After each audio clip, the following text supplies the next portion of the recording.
사실 네, 유신진화는 진화론, 이제 질환 창조론이, 어, 세계 최근 동향은 어떠냐. 그런 것은, 왜 복음주의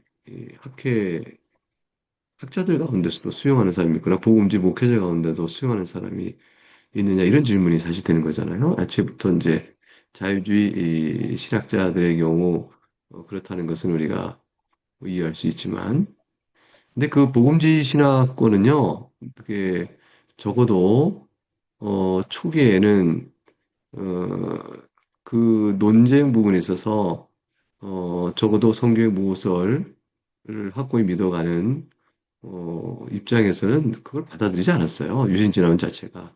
그래서 20세기 초, 20세기 중葉까지도 사실 그 위력을 발휘 못합니다. 그런데 복음주권에 변화가 생기기 시작해요. 그게 뭐냐면 진화론을 과학적 가설에서 과학적 주류위원회로 그것을 수용하는 압도적인 경향성에 신학계가 타협과 굴복을 하기 시작합니다. 그래서 소위 하나의 말씀을 문자 그대로 영감된 말씀이라고 고백하지 않고 성경과의 성경 영감에 대한 이해가 복음집권에서 다양해지거든요. 그러니까 말하자면 촉자 영감을 버리는 그런 복음집권 안에서의 신학적 움직임이 있게 되어지고 그래서 그들이 이렇게 이야기를 하게 되어져요. 과학은 진화적 가설이 가설일 뿐이 아니라 실제로 과학적 이론이다라고 정당한 이론이라고 받아들이는 입장을 손 한 손에 붙들고 다른 한 손에는 성경을 축자적으로 영감된 에, 문서라고 보지 않고 성경 영감의 이해를 역동적 다이나믹 인스피레이션이죠. 그래놓고 사상적 영감이 되어 있는 것으로 보겠다라는 것을 해서 내용적, 복음적 사실에 관한 사실만 영감된 것이며 나머지 사실들은 역사성의 산물이기 때문에 그 자체가 다 오류가 있다고 보는 것은 무리다라는 성경관을 받아들이는 복음직관의 운동이 벌어져요. 그 신학자들의 주류가 되어버렸어요. 이건 역사 비평학의 결과예요. 역사 비평학의 결과로 성경관이 그렇게 되어지는데 아예 역사 비평의 결과로 복음적 진리마저 훼손하고 또 성경의 주요 기적적 사실도 훼손하고 그리스도의 인성과 신성의 사실도 훼손한 데까지 나가게 되어지면 전형적인 자유주의 신학의 형태가 되어지지만 그런 사실들은 사상적 영감의 내용으로 붙들고 있겠다라고 하면서도 성경을 구성하고 있는 역사적 사실, 또 문화적 사실과 하는 내용들은 영감 내용이 아니다라고 말하여 사실 말하자면 동성애 문제도 그 당시 문화적 산물일 뿐 성경이 금지하는 건 아니라는 해석까지 열어두게 된다든가 이런 등등으로 또 받아들이는 이제 신학적 경향이 성경 안에 이루어지죠. 성경관이 그렇게 해석되어지면 적어도 이제 해석상의 다른 의견들이 나와요. 그래서 창세기 1장을 문자대로 볼 필요가 없고 연대기적으로 볼 필요 없다라는 이제 성경관을 갖게 되어지죠. 왜냐하면 창세기 1장을 해석할 때도 과학의 주류인 진화론적 이해에 충돌되지 않게 해석하는 게 맞다라고 생각하고 그럼 성경이 문자적으로 연대기적으로 본다면 충돌되는데 어떻게 하면 좋으냐라고 말했을 때 성경관이 바뀌었으니까 이건 그리스도의 복음적 사실을 믿는 것과는 상관이 없고 그 사상을 우리가 봤는데 여기선 창조의 사실만 받으면 된다. 그러니까 성경에 기록된 내용들 따라갈 필요는 없으니 이거 다시 해석하면 되겠네. 라고 해서 해석적 입장이 새로 전개됩니다. 그러면 새로운 해석 입장 중에 하나가 전개된 것 중에 하나가 복음집권의 가장 강력한 역사한 게 뭐냐면 프레임워크 theory예요. 그래서 그 구조 가설 이론이죠.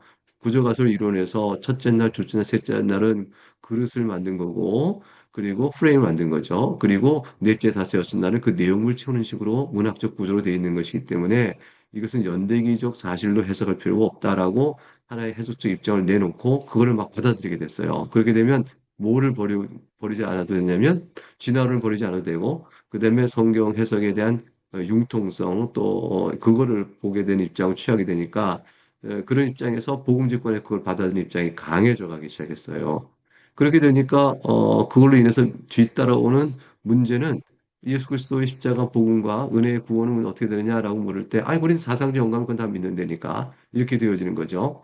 그렇게 됨으로 인해서 성경 전체에 대한 이해의 변화, 그것이 복음 조건에 수용되는 만큼 조직신학적으로는 이제 칼바르트적인 영향이 커요.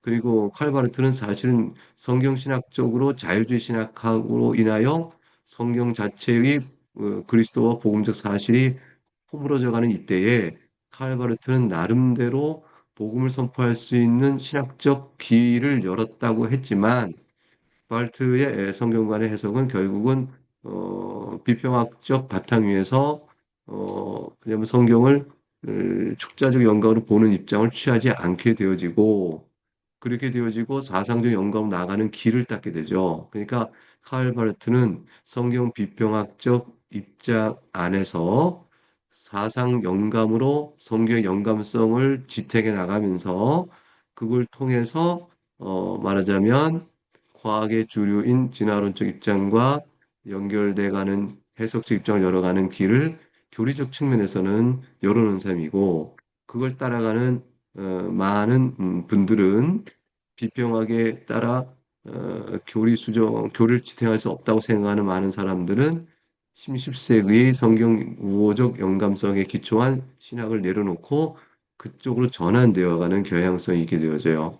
1970년대쯤 되어지면 칼바르트 영향이 미국 영미권에도 압도적인 영향을 미치게 되어져요. 그래서 결국 17세기가 단절된 현대의 신학의 새로운 체계를 이룬 것으로 받아들이고 그분들의 제자가 미국의 영미권 안에 다 리더십을 학문적 리더십을 갖고 들어가게 되어진 다음 그분들이 학과장을 맡고 제자를 키워내는 과정 속에 그분들이 다 복음주의 신학에 다 들어갔거든요. 그래서 그분들의 제자의 영향권을 받은 사람들은 그렇게 배워놓고 나니까 적어도 우리가 알고 있는 16, 17세기의 종교개혁 때에 성경을 고백했던 성경관이 유지되지 않은 채 남아있는 거죠. 그래서 복음지 이 교회의 현재 목사님들도 상당수가 그렇게 배워왔고 복음지 신학자들 가운데 그 영향권이 있는 사람들이 있고 똑같아요. 과학자들 가운데 진화론을 버릴 수 없는 것처럼 복음지 학자들 가운데서 신구약 학자는 물론이거니와 실제는 조직시를 하는 사람들도 비평학적 수용의 여지를 열어놓고 있어요. 그래서 그 부분의 선상에서 있기 때문에 결국은 성경의 축자 영감을 지금도 받고 있는 사람들은 거부하지만 그런 그 거부하지만 그렇지 않은 사람들은 이제 타협으로 넘어가는 거죠. 축자 영감을 받은 사람의 수가 옛날보다 많지가 않은 거죠. 옛날엔 다 그렇게 믿었는데 점점 그런지 않은 사람이 이제 소수가 줄어들고 있는 거죠. 축장을 믿는 사람들이. 그렇게 되어지니까 연대개적 해석에 대한 주석적 타당성이 더 견고하고 오름에도 불구하고 타협해가는 일종의 여지가 많고 유신진화론을 믿는 사람들도 그 경향성 안에서 있다고 봐야 되겠죠.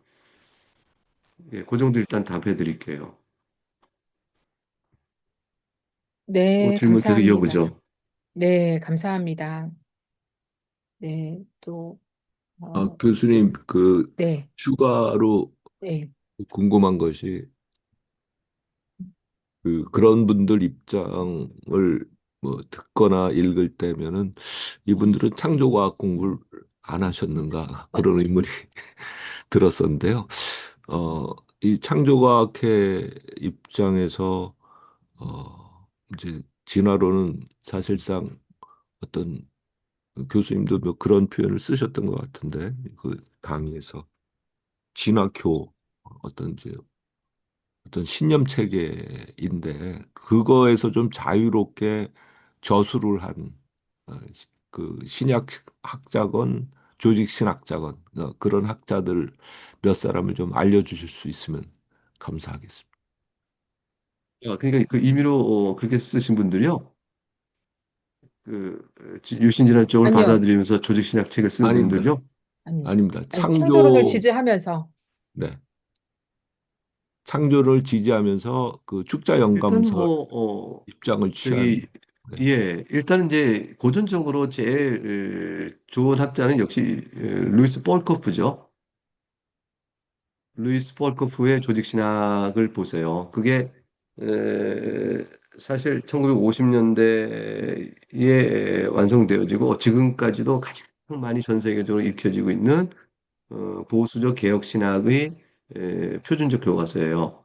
그거보다 조금 더 그, 그 학문적으로 조금 더 견고하게 들어가려면 결국은 헤르만 바빙크의 교의학을 보는 것이 이제 한 가지 가능한 일이고요.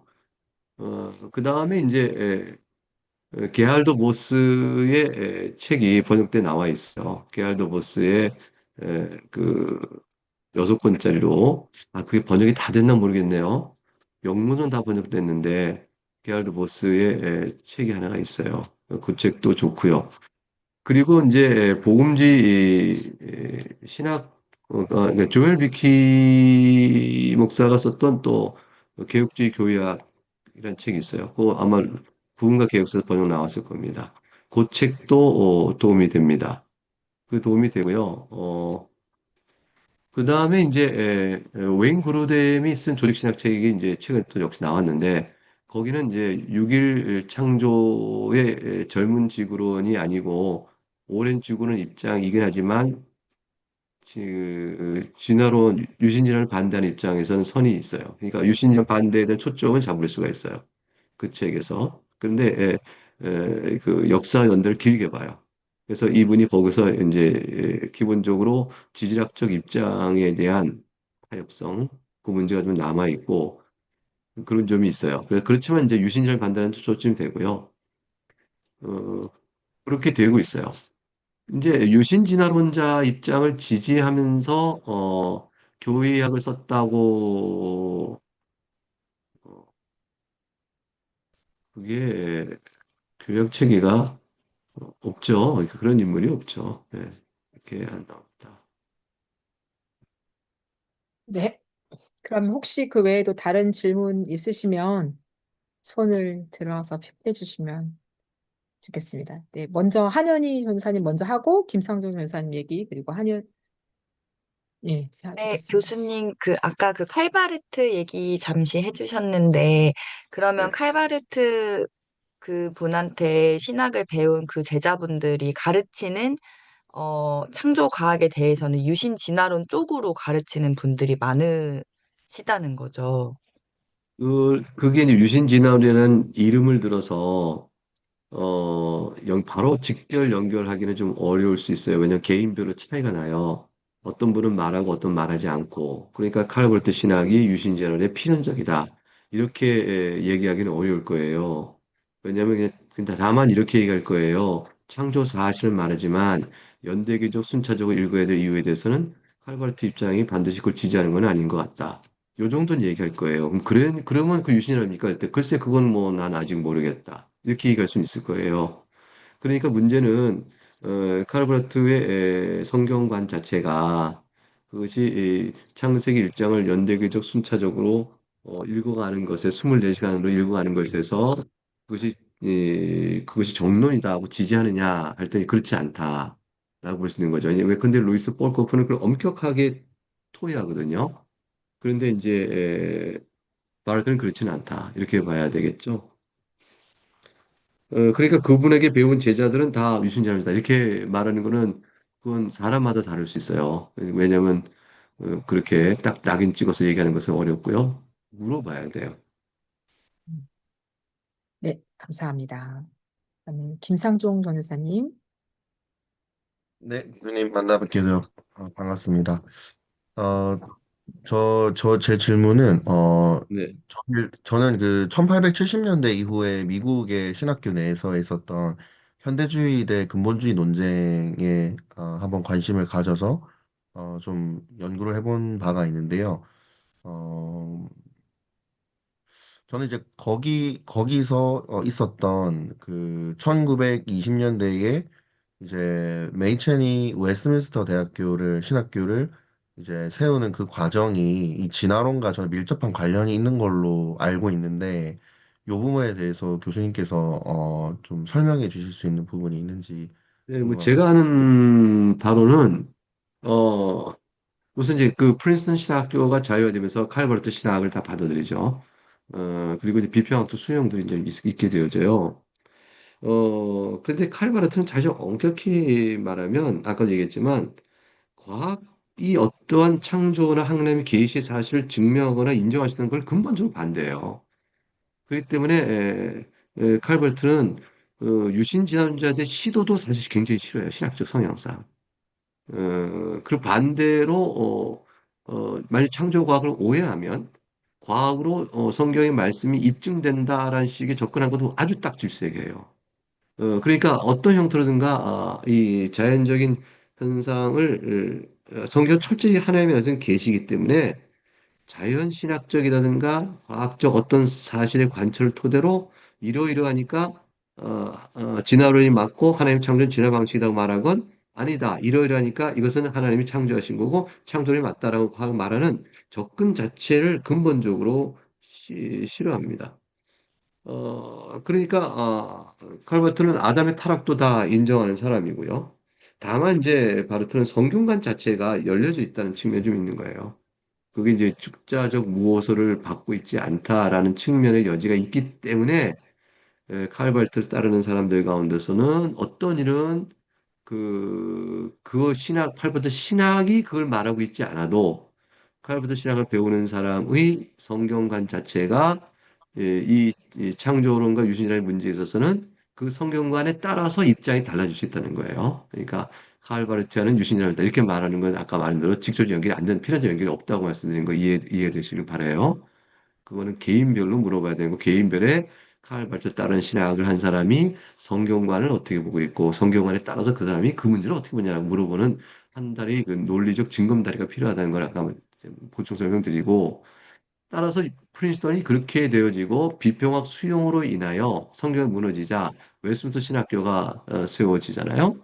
그때 웨스민스터 신학일 때는 자유주의의 신학적 경향성, 특별히 그 초기에는 칼버트 영향은 뒤에 더 커져요. 그러니까 세워질 때는 칼버트 영향은 뒤에 수용되어지는 거고 프린스턴 그 이후로 글로 가속화되는데 근데 이제 이 비평학적 문제가 제일 커요. 그러니까 성경 비평을 수용하는 순간 성경에 따른 그 고전적 기독교가 다 무너져 버려요. 모든 교리 체계가 무너지고 그렇게 되니까 이걸 받을 수 없다라고 되어져서 웨스민스터 신학교가 필라델피아에 세워지게 된 경향이 된 거죠. 근본적으로. 그러니까 그건 그 메이슨 신학학과를 공부한 사람이고 성경관적인 측면이 제일 크다. 라고 봐야 될 거고, 그런 과정에서 왔는데, 웨스턴 신학교 이후에 웨스턴에서 MDB를 하고 공부를 더 해나간 사람 중에서 최근까지도 계속 있는 피터 앤스 같은 사람은 웨스턴 신학에서 공부한 사람이지만 하버드대에서 구약학을 공부하면서 자유주신학에 물들어서 본교 교수로 오게 되면서도 거의 유신자론의 거의 가장 극단적 유신자가 되어가지고 본교에서 가르치다가 결국은 본교에서 축출되어졌죠. 이렇게 되어지니까 신학교가 세워져서 지금도 버티고 있지만 요즘 신학교의 구약학 교수 가운데서도 이제 비평학적 수용이 필요하고 진화적 수용 사실을 완전히 부정한다면 기독교에서 개토가 된다라는 식으로 하여 이렇게 반발했던 그러한 제한적 입장의 수용론자는 있어 왔어요. 그래서 그분들이 이제 다른 학교로 옮겨가거나 또는 뭐 이사회에서 또 내보거나 이런 식의 노력들은 했지만 그래 그만큼 영향권이 강해서 웨스턴 신학교도 그걸 순전히 지켜오는 데까지는 내부적 투쟁이 필요했다. 이렇게 이해하시면 돼요. 네, 감사합니다. 충분히 답이 되셨나요? 네. 혹시 또 추가로 질문하실 분? 그 얘기하다 보니까 그 네, 더 교수님이 하십시오. 네. 합신 소속이셨던 걸로 알고 있는데 합신 내부도 방금 설명해 주신 것과 비슷한 흐름으로 이런 부분들이 있나요? 좀 궁금해서. 어, 혁신의 이제 성경 창조론의 선언문이 이제 만들어지고 교수 패컬티 안에서 전부 다 서명을 다 받고 그 초안을 이제 제가 만들고 그리고 이제 일일이 좀 설명하고 논의하는 경우에 합신에서 현재까지는 그런 그 반대 기류가 없어요. 반대 기류 없고, 어, 성경적 창조론을 원칙적으로 다 수용하고 있고, 적어도 성경 창조론의 디테일한 측면에서 이해 차이는 있을 수 있을 거예요. 교수들 말을 하지 않아도 전공에 따라서. 근데 외곽 라인, 유신 진화론에 대해서는 선명한 그 반대선은 분명히 있어요. 그러니까 유신 진화론에 대한 분명한 반대라는 건 뭘 의미하냐면 어, 아담의 타락을 부정한다든가 이거에 대한 그 부정이죠.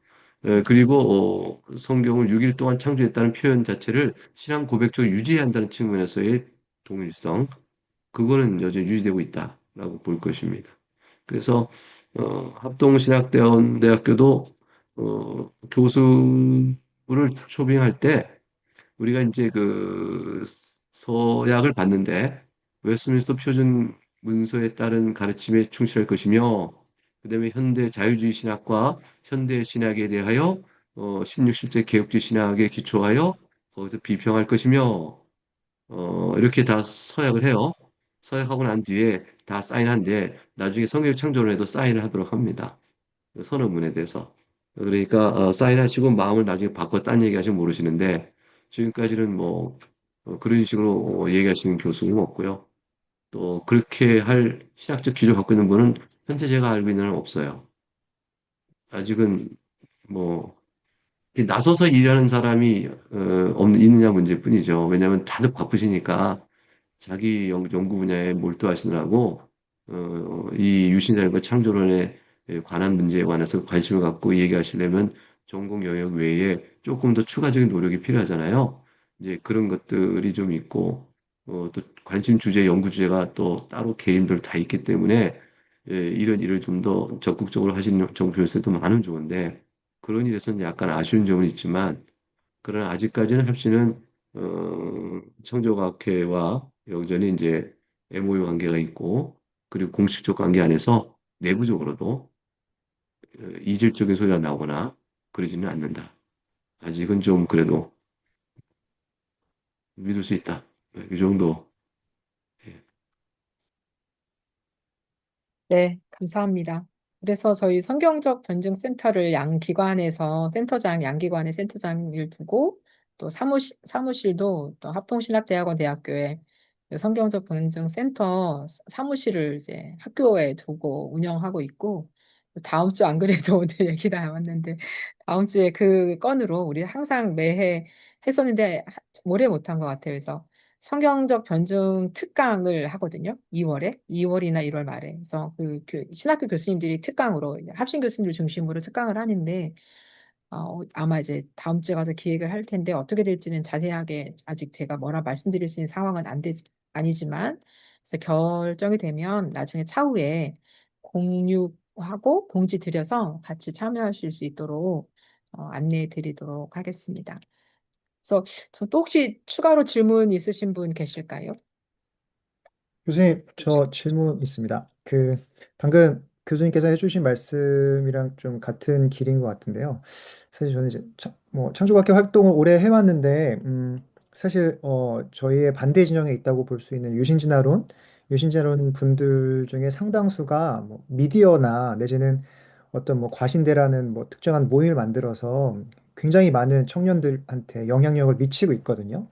사실 미치고 있는데 아직 저는 준비가 안 됐다고 생각해서 그래서 이제 신학을 공부하고 이제 신학적으로도 더 탄탄해지면 어떤 활동을 하는 게 어떨까라는 생각을 하고 있는 사람인데 지금까지 아직 저희 진영 어떻게 보면 복음주의와 개혁주의 사상을 갖고 있는 그 진영에서는 아직까지는 그런 그 좀 영향력 있는 뭐 이런 게 나타나진 않았던 것 같아요.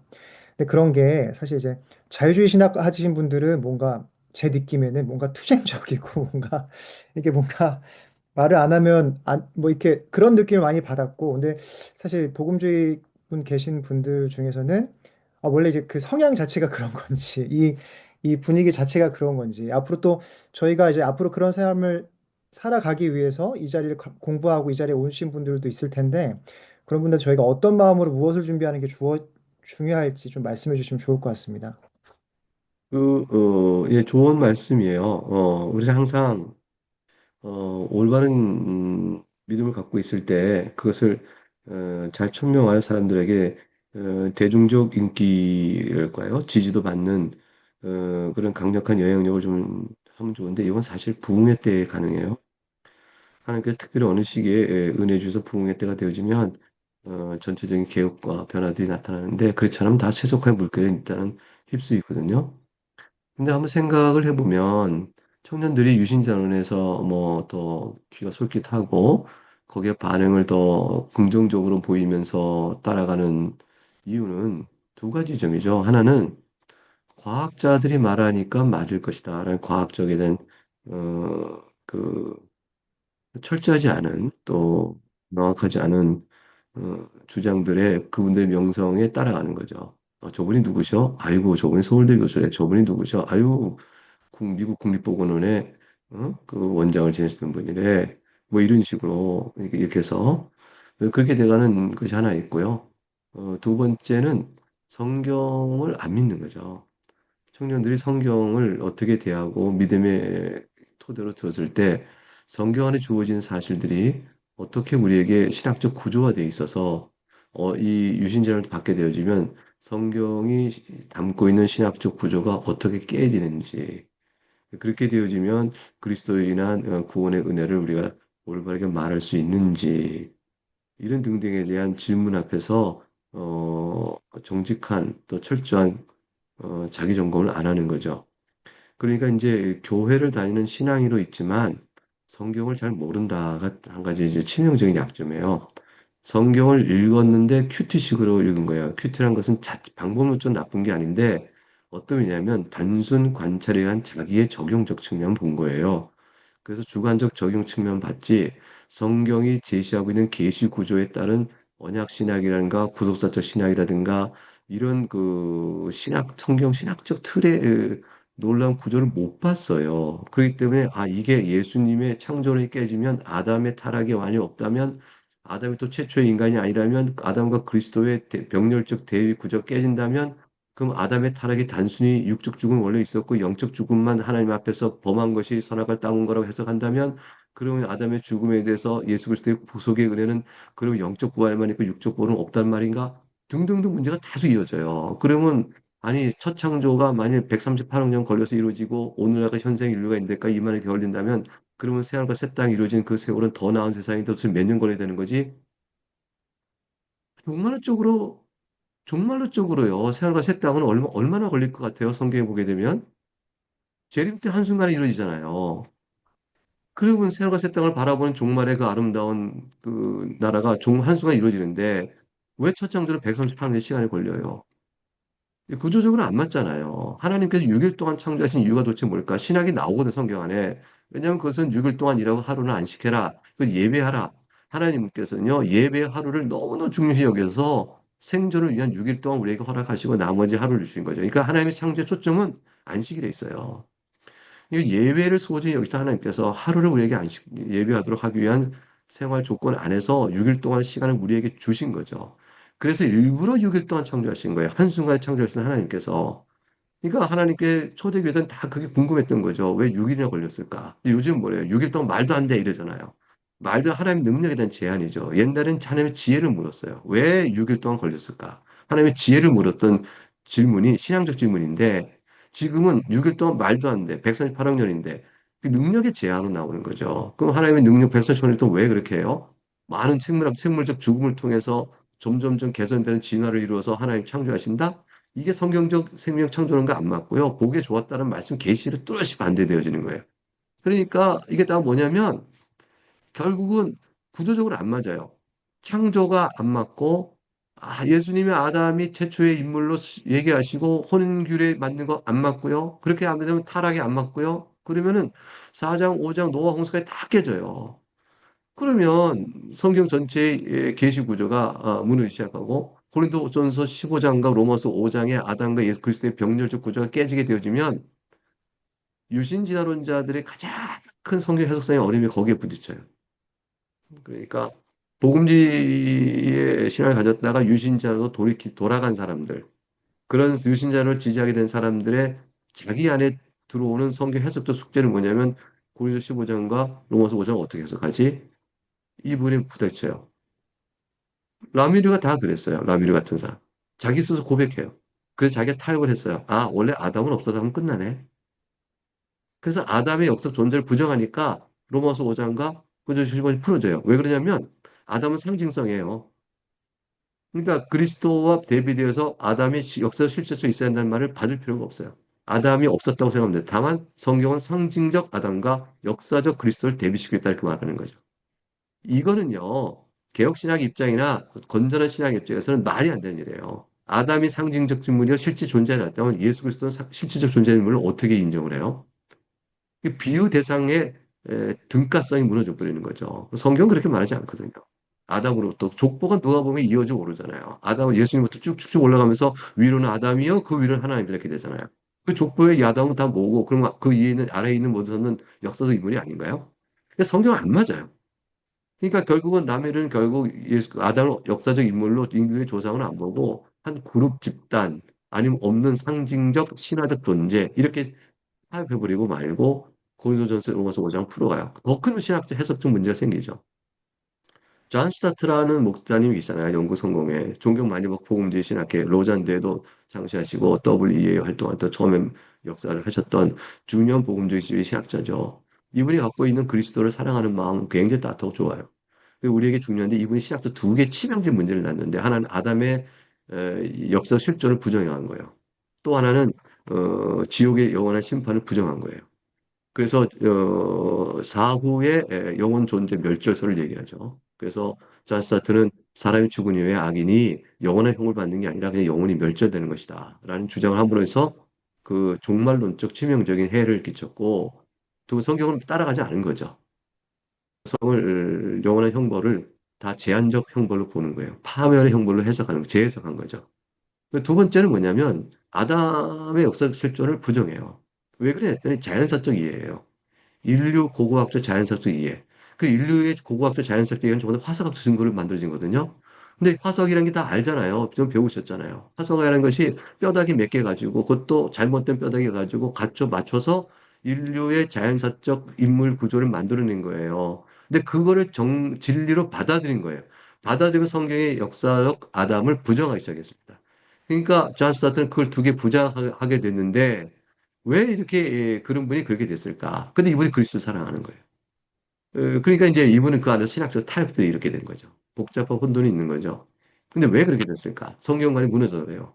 존 스타트가 여행줬던 영국 복음주의가 제일 먼저 자유주의 영향권에 들어가요.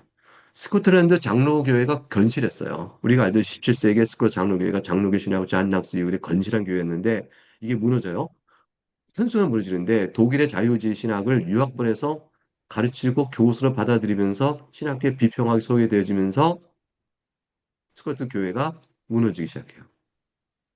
그 영국 전역에 소위 비평학의 입장에 휩쓰인 신구약 영향권 안에 사로잡히면서 그렇게 되어지니까 뭐 그 영향권 자랐던 사람들이 다 아담 타락, 역사 실존 안 믿게 되어지고 그렇게 되어진 거죠. 그러니까 한편으로는 이제 진화론적 구축에 의한 인류사적 전개, 그다음에 뭐 지질학적 전개, 그다음에 뭐 생물학적인 우김, 막 우게 되는 거죠. 그냥 뭐 지금 뭐 어떻게 생물이 나오는지, 생물이 어떻게 단세포에서 다세포 오는지 이렇게 이거 다 과정은 다 설명 못하지만 그렇게 언젠가 풀 수 있어라는 주장 하나만 남는 거잖아요. 과학적 한계가 많아도 그 사실을 그냥 다 잠재우고 그 틀에 기반에 서서 성경의 증거를 물리친 거죠. 성경 물리친 이유는 뭐냐면 성경관 자체가 무너졌기 때문에 비평하기 위해서. 그러니까 타협으로 만들어 놓고 고결한 경건성을 가진 종교인으로 기독교인으로 살고 있지만 그래서 긍정적 영향도 주고 있지만 그러나 신학적 구조는 이렇게 허물었어요. 근데 이것이 본인은 살 수 있어요. 잘수도 목사 예수님 안 믿는 사람이 아니에요. 근데 왜 원래는 안 그런 사람일까요? 그런데 지금 가만히 생각해 보세요. 유신 진화로 갖고 밖에서 유신 진화로 전도 책자 만들어서 전도 한번 해보세요. 여러분, 하나님 창조하신 게 아닙니다. 이건 진화론에서 창조된 거고요. 원래 사람은 이렇게 만들어졌고요. 이렇게 딱 그 인류 탄생과 현재의 문제를 쫙 설명한 다음에 그 다음에 죄의 문제과 죽음을 설명하면서 죄와 죽음을 설명 안 되네. 이건 하나님께 떨어진 영적 죽음이고 육체 죽음은 아니에요. 라고 또 설명하고 그걸 또 전도책자에 넣어보세요. 그러나서 나중에 종말의 때는 갑자기 이루어진 게 아니라 이거 종말도 우리가 모르지만 그냥 유토피아가 온다는 새로운 하나가 온다는 약속의 말씀일 뿐 어떻게 실현될지 몰라요. 그거는 성경에 즉각적으로 되어진다고 됐는데 그거 부정하는 거 아니에요? 그렇게 되어지면서 만들어 놓고 나면 그거 전도책자 받은 사람이 뭐라 하냐면 아니 그러면 예수님이 그 나사로 살리신 건가? 예수님 부활하신 거 맞아요? 아니 출애굽 사건은 그럼 홍해 가는 게 아니네. 모든 기적 사건을 다 부정하게 되어져요. 왜 과학이 안 맞으니까. 왜냐하면 처음에 뭐냐면 6일 동안 창조했던 건 과학 사실이 아니에요. 성경 기록돼 있으면 과학과 성경이 안 맞다는데 진화론이 안 맞는 것뿐이지 왜 과학과 안 맞아요? 과학이 못 풀고 있는 거지. 이해를 못 하고 있는 거지. 6일 창조 이해를 못 하고 있는 과학인 것이지 과학에 따라 성경이 잘못된 게 아니라니까요. 아 그렇게 따지면 과학이 못 푸는 게 얼마나 많아요. 물을 포도주 만들게 풀어져요. 그러니까 그럼 과학이 못 풀고 있는 건데 과학이 못 풀고 말해야지 그거를 과학에 어긋나니까 물이 포도되는 사건은 없었어. 성경 지워 이렇게 말해야 될 거 아니에요. 그러면. 성경을 다 부수는 거죠. 그렇게 되어 전도돼서 영혼을 구원할 수 있겠어요? 회개하라 예수 그리스도의 속죄, 대리 속죄의 은혜가 믿어지겠어요? 이게 영적 사실이거든요. 그러니까 이게 만일 유신진앙으로 전도하여 한 영을 그리스도 앞에 데려왔다. 구원의 역사가 있다 생각해보세요. 구원의 역사. 유신자론자들의 활동 모델은 적어도 교회 아니에요. 먼저 그리스도를 믿고 구원받은 사람들을 유신진앙으로 빼가는 일.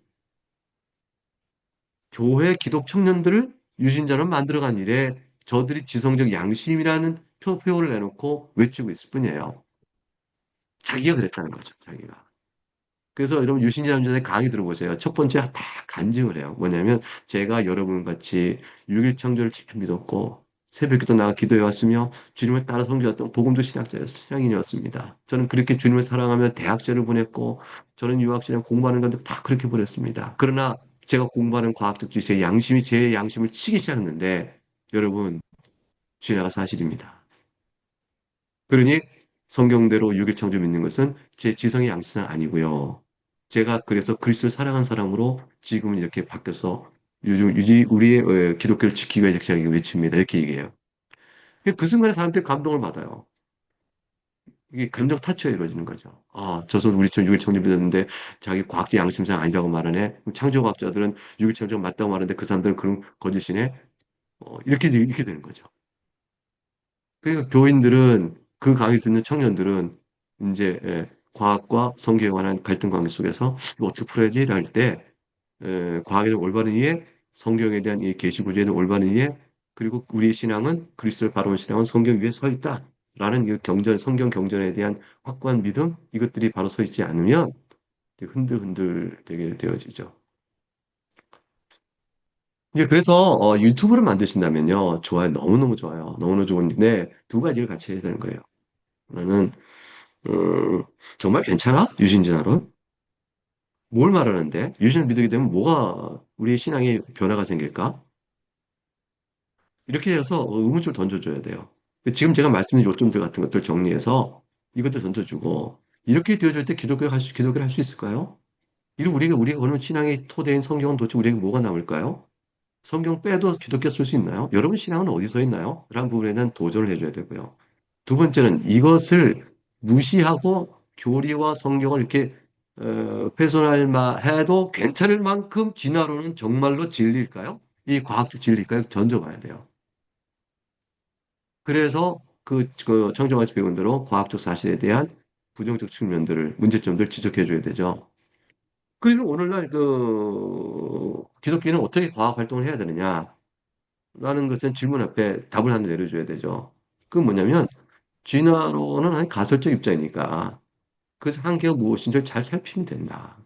그리고 우리는 진화론에 따르지 않아도 얼마든지 과학적 실험, 가설과 실험에 따른 검증적 결과를 내서 업적을 인정받을 수 있어요. 왜냐하면 하나님 만든 창조 세계 질서와 법칙에 따라 이루어지는 것이니까요. 그러니까 설명할 수 있다고요. 우리 창조가 있는 좋은 학자들은 전부 다 그런 실험식 연구를 통해서 다 학문적 업적을 다 내고 있어요. 진화론을 전혀 따르지 않아도요, 좋은 과학자가 될 수 있단 말이죠. 우주론의 문제가 남죠. 우주론은요, 계속 가설이에요. 138학년 흔들려요, 지금. 빅뱅 이론도 흔들리고 있고요. 계속 도전받고 있거든요. 도대체 다중우주를 더 떠버리겠다는 주장도 나와요. 이게 말이 안 되는 일인데, 그것도 떠오르고 있어요. 제임스 웹 안경으로 인해 발견된 새로운 우주 관측은 도대체 성숙하지 않은 우주가 왜 초기 우주라고 보는 시점에서 발견되냔 말이에요. 이게 안 맞으니까 지금 혼돈이 되고 있어요. 우주가 팽창하느냐, 팽창 속도가 가속화되지 않고 오히려 줄어들고 있는 것이냐 문제가 우리 연대 청문 아까 제기됐잖아요. 서로 지금 아직 잘 모르고 있다는 거죠. 결국 가설이에요. 가설이기 때문에 그 가설적 입장의 한계와 문제를 잘 보고 이걸 생각해야 되는 거죠. 아직은 이런 모든 것들은 하나님께서 6일 동안 창조한 방식의 초자연적 방식에 대한 인간 과학 지식 안에서의 참고로 만들어낸 여러 이론들에 불과해요. 가설에 불과해요. 그래서 그걸 따라갈 이유가 없어요. 우리 딱 이렇게 얘기하면 돼요. 하나님께서 6일 동안 이 광대한 우주를 만드셨다. 만들어진 광대한 우주가 어떤 성질을 현재 갖고 있는지를 계속 연구하면서 그것이 마치 스스로 만들어졌다면 이럴 것이라는 가설만 있을 뿐이다. 근데 모르잖아요. 그거는 모르는 일이거든요. 과학적 못 푸는 문제가 뭐 여기 있잖아요. 이 소위 이 자연 세계에 숨어 있는 저 물리적 상수들은 왜 있는지 모르잖아요. 왜 그 상수와 그 법칙에 따라 있어야 하는지를 모른단 말이에요. 자꾸 존재하는 것만 알고 있고 그걸 이용할 따름이죠. 이건 지적인 측면의 요소가 분명히 들어있거든요. 그러니까 지적설계에 관한 연구 같은 걸 해보면 과학적 변증도 가능하죠. 그 이번에 부흥과 이어서 좋은 책을 재작년인가 번역해냈잖아요. 하나님의 신의 가설의 귀환. 이래가지고 The Return of God's Hypothesis라는 책인데 요걸 번역해냈어요. 요 책은 신존재 증명에 있어서 토마스 아퀴나스 중세의 존재 증명 이후에 가장 강력한 하나님의 존재 증명에 대한 과학적 검토다라고 되어 있어요. 그걸 토대로 교리를 세울 수는 없어요. 그러나 우리는 적어도 변증의 놀개는 필요 부분을 알 수가 있어요. 이제 그 정도 할 수가 있죠. 우리 창조과학자들이 얼마나 놀게 귀하냐면 진화론의 가설에 따라 성경 무너뜨리는 게 돼서 진화론의 허점들 짚어주는 일을 너무 잘하고 있는 거죠. 성경을 믿는 신앙 안에서. 그러니까 이 성경을 과학으로 입증하겠다는 분들은 아니에요. 성경을 어떻게 증명을 해요? 6일 창조를 어떻게 증명해요, 과학으로. 하나님 하신 초자연적 역사의 결과인데. 아니, 그건 똑같아요. 홍해가 갈라져서 물이 벽처럼, 바닷물이 벽처럼 서 있는 것을 과학적으로 증명하겠다. 이렇게 하는 창조과학자 있다면 그 창조과학자 걷어낼 거예요. 아, 그건 아니다.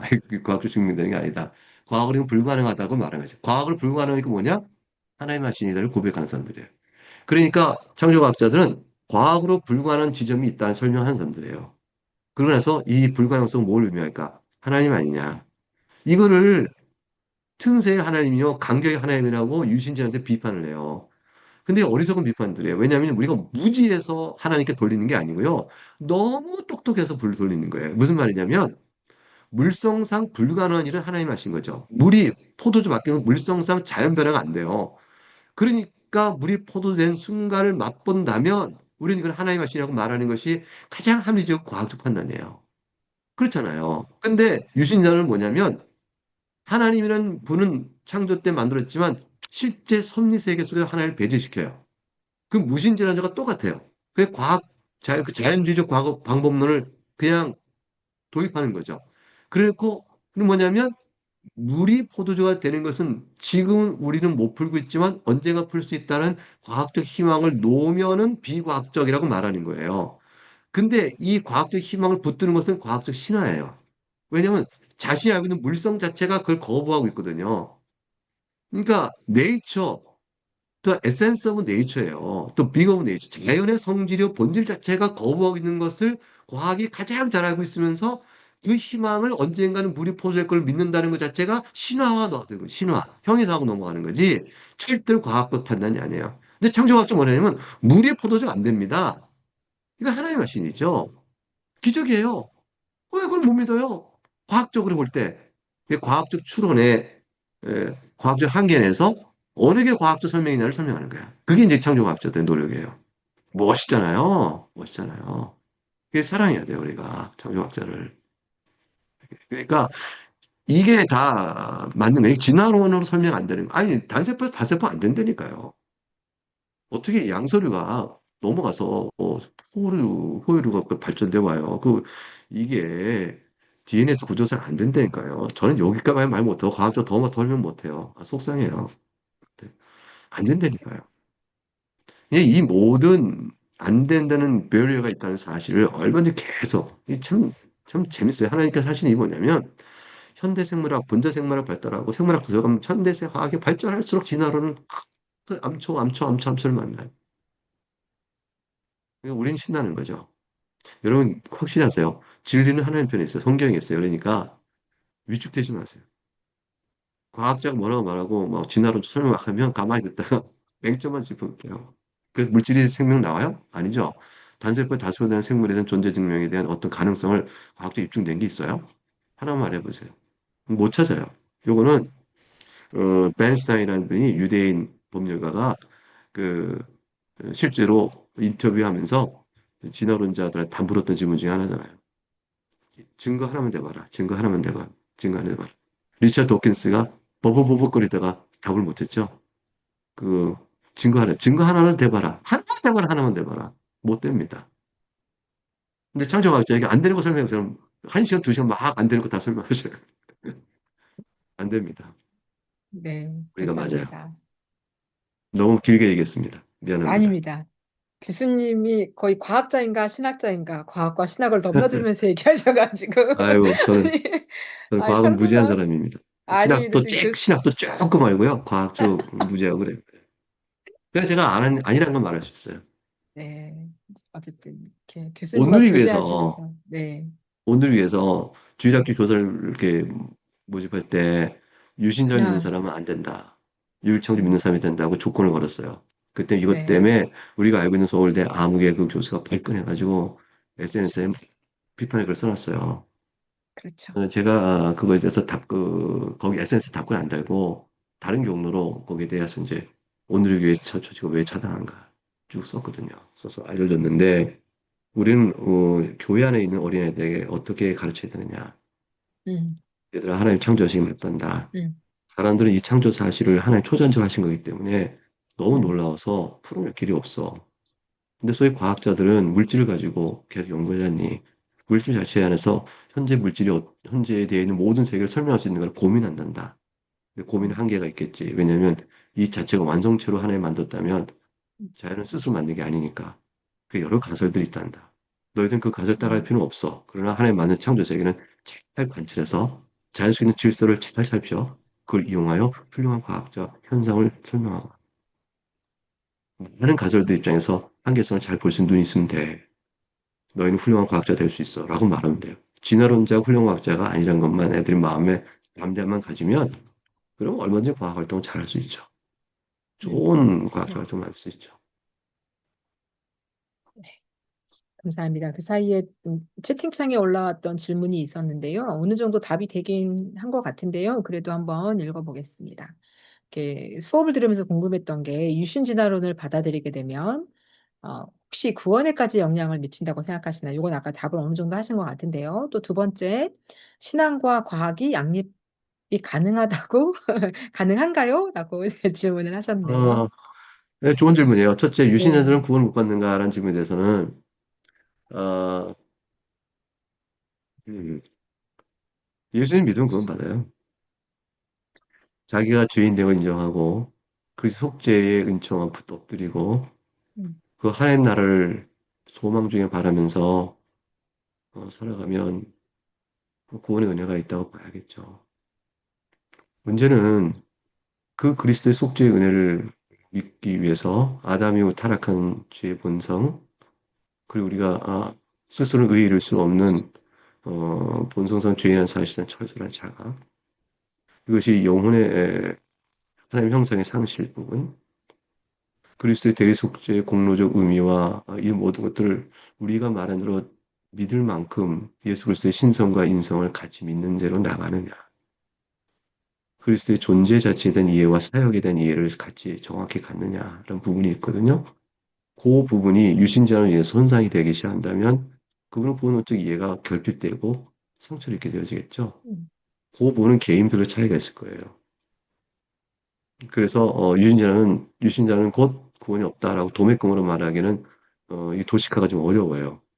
왜냐하면 자유주의 신학자건데도요, 개인적으로는 성경 다 망가뜨려 놓고도 예수 믿는다고 하는 사람 나서거든요. 좀 엉뚱하죠. 하나님의 긍휼은 우리보다 생각보다 커요. 우리가 유신전을 반대하는 것은 교회를 보호하고 교회 안에 있는 영혼들을 그런 일로 빠져들어서 행여나 상실을 잃을까 봐 보호하고 있는 거고 교리 체계를 지켜가기 있는 거예요. 신앙을 지켜가야 되니까. 개개인의 구원의 문제에 대해서는 일일이 답하기 좀 어렵다. 그 점에 여유분을 가져야 돼요. 그래서 사람을 공격하지 말고요. 주장을 공격해야 돼요. 이게 참 중요한 태도고요. 두 번째는 신학과 과학이 양립할 수 있느냐 아닌데 이제 상보설형을 얘기해요. Complementary theory죠. 그러니까 과학과 성경은 양립할 수 있다. 예, 서로 상호 보완된다. 이런 거잖아요. 이게 이제 이 양립이라면 두 가지 개념이 있어요. 하나는 교도권의 중첩이 안 된다라는 이제 주장인데 그건 뭐냐면 과학의 영역이 따로 있고 성경의 영역이 따로 있다. 성경은 윤리를 말하고 그리고 과학은 객관적 세계를 말한다. 그래서 교도권, 가르치는 권위가 각각 서로 중첩되지 않는다고 말하는 주장이 하나 있어요. 그 non-overlapping magisteria야 이렇게 말하는 스티브 굴드죠. 토마스 굴드인가요? 오긴스건이 굴드가 하버드의 고생물학자가 얘기했던 주장인데 교도권이 중첩 안 된다는 스티브 주장이 하나 골드. 예. 있고 예, 그게 있고 이제 그런 주장에서는 우리는 노를 말해야 돼요. 왜냐하면 그렇게 말하게 되면 어떠냐면요. 객관세계는 세속적 과학주의가 지시하고요. 성경 윤리요 주관이 되니까 상대적 가치가 전락되어져요. 그래서 성경 우리의 세계를 이해하고 품어가는 객관적 세계관의 기초의 토대에서 배척돼 버려요. 그렇게 되니까 그러니까 우리는 신앙이 다 주관화돼 버립니다. 주관화가 좀 상대적이라는 거죠. 상대적이니까 신앙적 가치가 절대성을 잃어버려요. 그러니까 이거는 굉장히 위험한 사고고 이게 복음지권에서 상당히 유행됐었어요. 그래서 이건 위험한 거고요. 두 번째는 상보성 이론이 있어요. 상보성 이론은 같은 동일 사실을 다른 층을 설명한다라는 거예요. 객관의 사실도 다른 층을 설명하는 거죠. 그러니까 이제 예컨대 창세기 1장이 그렇다는 거예요. 창세기 1장에서 동일한 사실을 다른 측면, 과학은 진화론적으로 설명하는 게 맞고 성경은 창세기 1장을 다른 측면, 똑같은 진화론에 대한 과학 자연 현상을 하나님의 창조의 영광을 나타내는 걸 설명한다. 그래서 그 토대를 그게 받는 거죠. 창세기 1장에 진화론에 입각한 우주 진화론적 입각한 과학적 사실을 그 자연현상을 과학은 진화론적으로 설명하고 이게 전제가 뭐냐면 진화론적으로 구축된 거죠. 그 진화론적으로 구축된 자연세계에 대하여 창세기 1장을 통하여 성경은 하나님의 창조의 영광을 말하고 과학자는 이 자연세계에서 진화론적 구축을 한다. 과학 진화론적 가설을 설명한다. 동일 사실을 각각 다르게 설명한다는 식이죠.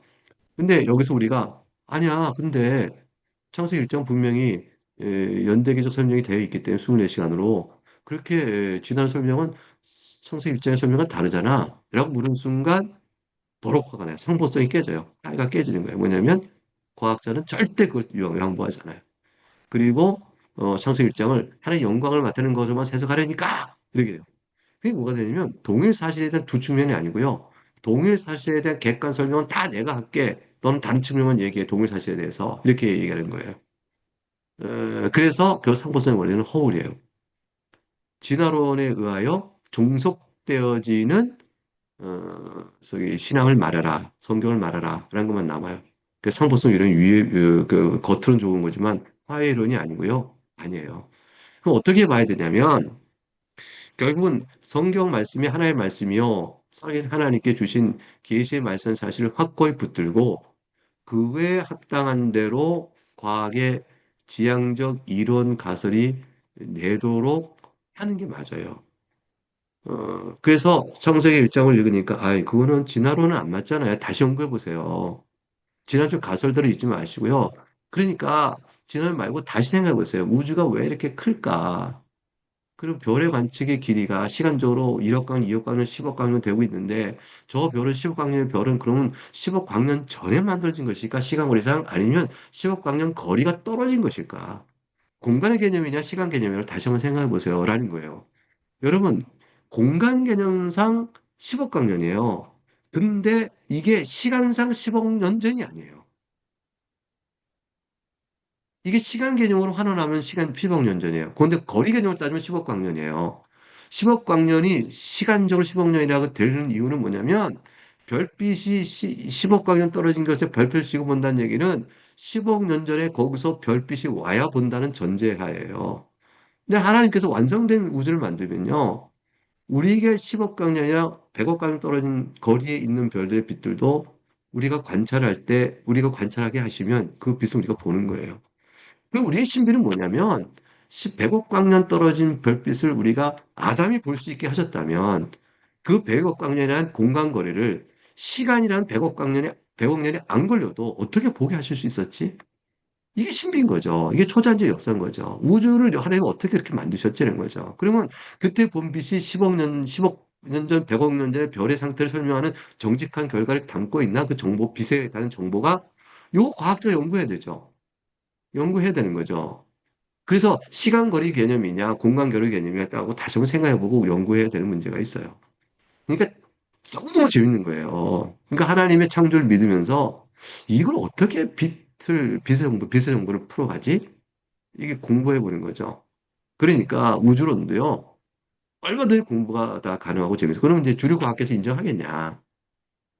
인정 안 하겠죠, 뭐. 이미 그렇게 풀어가고 있으니까. 근데 자기 안에서 이제, 계속 이론적 변화들이 생기잖아요. 그 변화를 보는 거죠. 보고, 그러나 우리는 또다시 거기서 연구하면서 이런 제기를 해야죠. 문제 제기를 해야죠. 문제 제기하는 과학이 될 수 있으면 새로운 현상을 발견하면 문제 제기할 수 있으니까. 가속 팽창 안 돼요.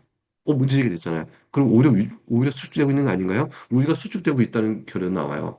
그러면 그거 아직 주류 과학의 주요 논문으로 등재는 안 됐지만 계속 의견이 나와요. 그럼 수축되고 있다면, 나중에 다시 우리가 뭉쳐지겠네. 그럼 138원 지나면 다시 점이 되는 건가? 뭐가 되는가? 뭐 이런 이제 얘기가 나올 수 있는 거잖아요. 그러니까 아직 그런 식으로서 이 자체 이론의 불안정성을 잘 보여주면 우리에게는 우주론도 하나의 창조 자신을 부정할 게 못된다 하셨어요. 중요한 것은 양립의 문제 속에서 말은 허울이지만 상보성의 허울 속에서 과학을 전제로 성경을 배척하는 의미의 상보성은 없다. 그거는 좋은 방법이 아니에요. 그래서 성경을 기준으로 그럼 이게 뭐 성경의 말씀 종교적 가르침에 과학을 종속시켜서 과학을 쇠퇴시키고 중세적으로 돌려가는 거냐? 갈릴레오 갈릴레이 얘가 되나요? 이 갈릴레오 갈릴레이는요. 그 당시에 왜 배척됐냐면요. 교회가 그 당시에 과학자를 다 모았어요. 과학자를 정당수 불러가지고 이거 갈릴레오 갈릴레이 얘기 맞아? 그랬더니 다른 과학자들 뭐라고 하잖아요. 과학자 안 맞습니다. 그러니까 교회에서 뭐시는 그렇다면 과학자도 안 맞다 그러는데 그거 틀린 거네. 이렇게 얘기된 거예요. 그래서 조건으로 누는 게 아니고요. 당시 주류 과학자들이 갈릴레오 반도 오래 걸렸어요. 전 뉴턴에 와서야 사실 엄밀하게 의미해서 확립되어져요. 지동설이. 그 전에는요, 계속 의문 갖고 제기됐지만 확고하게는 근대에 와서 되는 거예요. 그만큼 이게 논쟁이 많이 됐던 거라고요. 그러니까 뭐 갈릴레오 갈릴 때야 뭐 16세기인데 뭐 그랬지 않겠어요? 조건 누르진 않아요. 칼빈도 그렇고 성경은요, 확실히 자연은요, 하나님의 하신 일이에요. 성경도 하나님의 하신 일이에요. 둘 다 그럴 때 일치가 돼야 돼요. 일치가 안 되고 있다면 어느 쪽 문제일까요? 자연을 다시 읽어봐라. 이게 맞는 거죠. 저희 보고 성경을 다시 읽으래요. 성경을 다시 해석하래요. 해석해봐 6일 청자 맞는데 축속적으로 어떻게 다 해석해요? 근데 그거를 이렇게 프레임워크이라는 다른 어떤 툴로 해석적으로 바꿔요. 근데 그것은 해석의 약점이 많아요. 그러니까 누가 다시 읽어야 할 것이냐 생각하는 거죠. 누가 다시 읽을 것이냐. 아유, 제가 하는 얘기가 여러분이 다 동의가 될지 모르겠어요. 근데 저는 그렇게 생각해요. 네, 네. 감사합니다. 사실 실질적으로 가장 저희들이 아마 궁금해할 게 이제 교회 현장에 또 사역의 현장에 아마 앞으로 나가시게 될 터인데 그렇게 했을 때 교회에서 어떻게 유신지나 사실 교회는 우리들보다 더 이렇게 또 더 똑똑한 과학자분들이 맞다고 얘기를 주장하면 어떻게 그게 아니고 신학적으로 이런 부분들에 대해서 이렇게 정말 어, 중심을 잘 네. 잡아야 될 텐데, 어떻게 이런 부분들에 대한 과학으로 뭐랄까, 진화가 맞다라고 얘기하는 그런 일반 이과 전공한 분들 앞에서 목회자로서, 앞으로의 목회자로서 어떤 얘기를 해줄 수 있는가, 신학적으로 어, 아니면 교리적으로 예, 그 이런 굉장히 현실적 부분들이 문제죠? 실질적이지 않을까. 네네네. 그 얘기 그냥 답은 없겠죠. 근데 이제 그 장로님이 이제 과학자인데 그 진화를 믿으시면 어떡할까 이제 방해를 하는데 난처하죠. 그런데 질문을 던져야죠. 장로님 정말 진화가 맞아요? 성경 창조가 맞는데 하나님 진화의 방식으로 창조했다는 말이 맞아요? 그럼 이런 문제가 생기는데 장로님 한번 생각해 보셔요. 숙제를 던지면 돼요. 그 다음에 저한테 말씀해 주세요. 저는 납득이 안 돼요. 제가 생각할 때 진화는요, 너무 문제가 많은 것 같은데, 장로님 그런 문제를 다 어떻게 해결하셨어요? 장로님 과학자시니까 설명할 수 있겠네요. 저 좀 알려주세요. 질문을 던지세요. 질문을 던지는 거지, 과학자인 장로님을 가르쳐 설득하여 내 편을 내가 하려고 하지 마세요. 그리고 처음부터 거부감 들어요.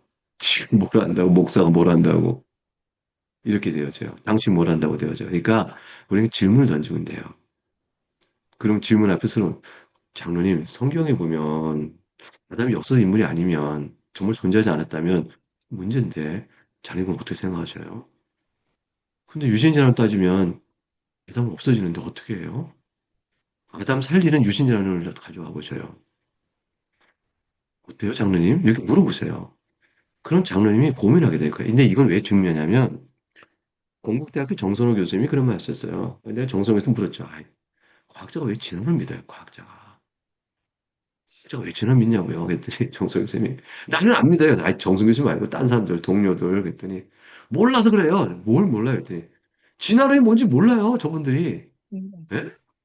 과학자인데 그랬더니 생물학을 연구해도 또 뭐 다른 과학을 공부해도요. 과학자들이 자기 연구 주제에만 이루고 있지 진화론의 문제점, 진화론의 논쟁 이런 것들에 대해서 아무것도 몰라요. 그럼 어떻게 해요?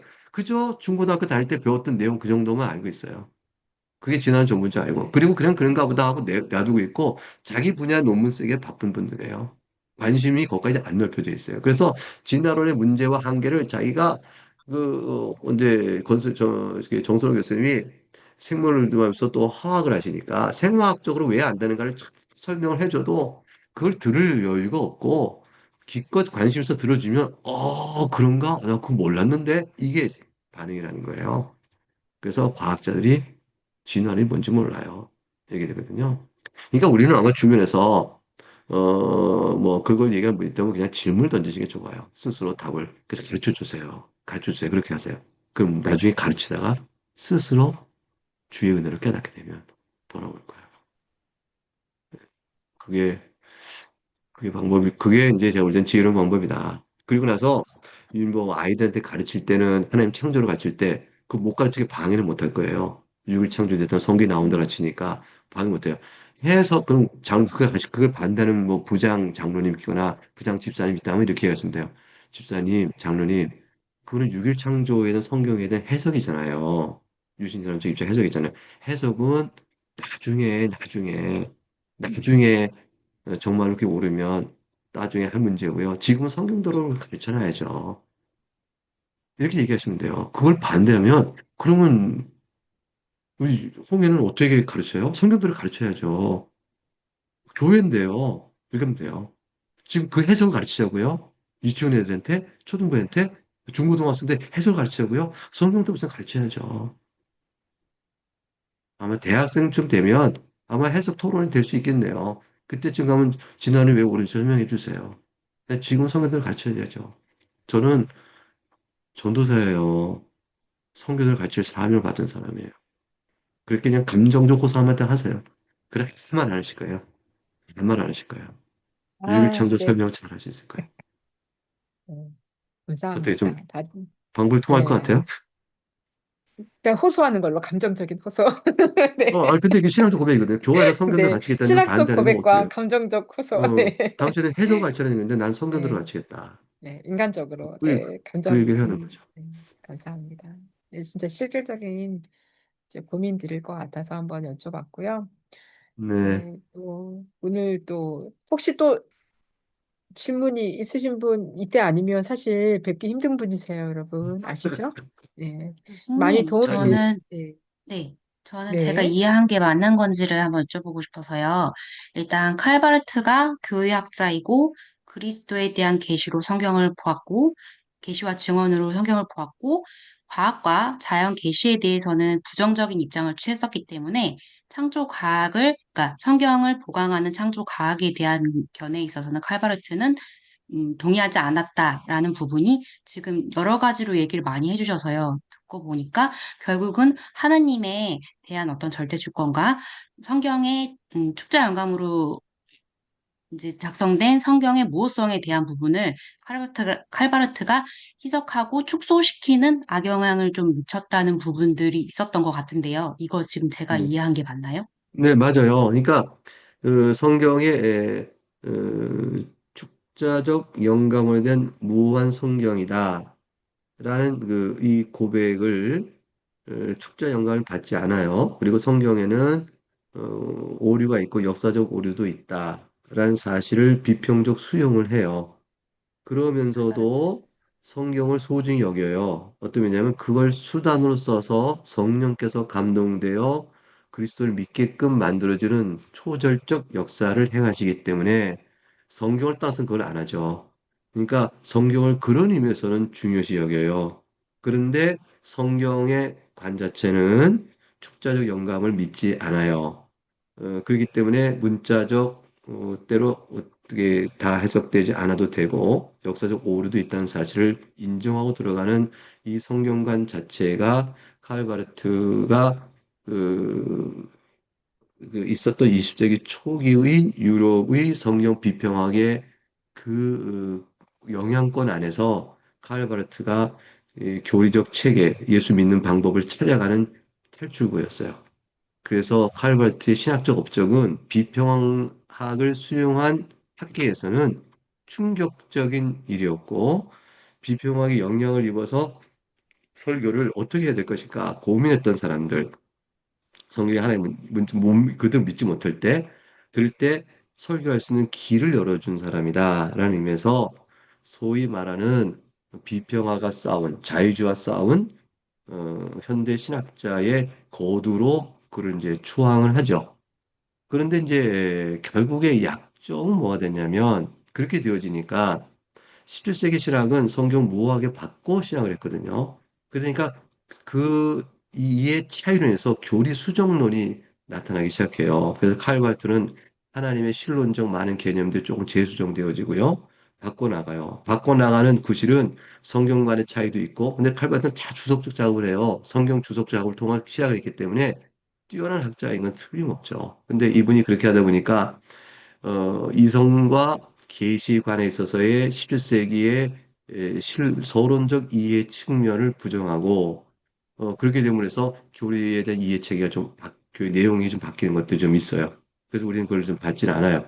그걸 그렇게 받을 수는 없다라고 얘기하고 그다음에 구원에 있어도 그리스도께서 모든 인류를 보편적으로 화해시켰다라는 사실을 놓고 보편 화해에 대하여 믿음으로 아멘 하는 사람만 구원받는다. 그래서 그리스도의 속죄를 화해론과 구원받는 믿음의 문제를 이렇게 구별을 해서 그래서 그 보편 구원론이라는 오해까지 받는 그런 이제 신학적 구조론을 좀 갖고 있어요. 포드 칼바르트의 신학은 자연신학을 부정해요.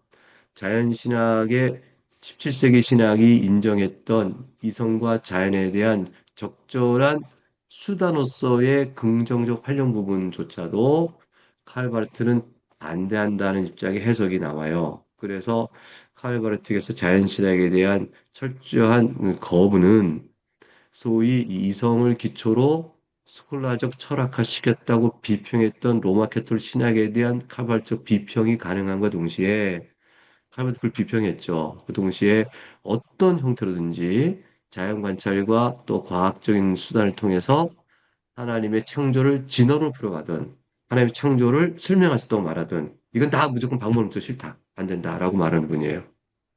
예, 그래서 아까 지금 설명하신 요점이 정당하고 또다시 제가 요점을 말씀하셨는데 또다시 설명이 길어졌네요. 반복해서. 네, 네, 죄송해요. 네, 아닙니다.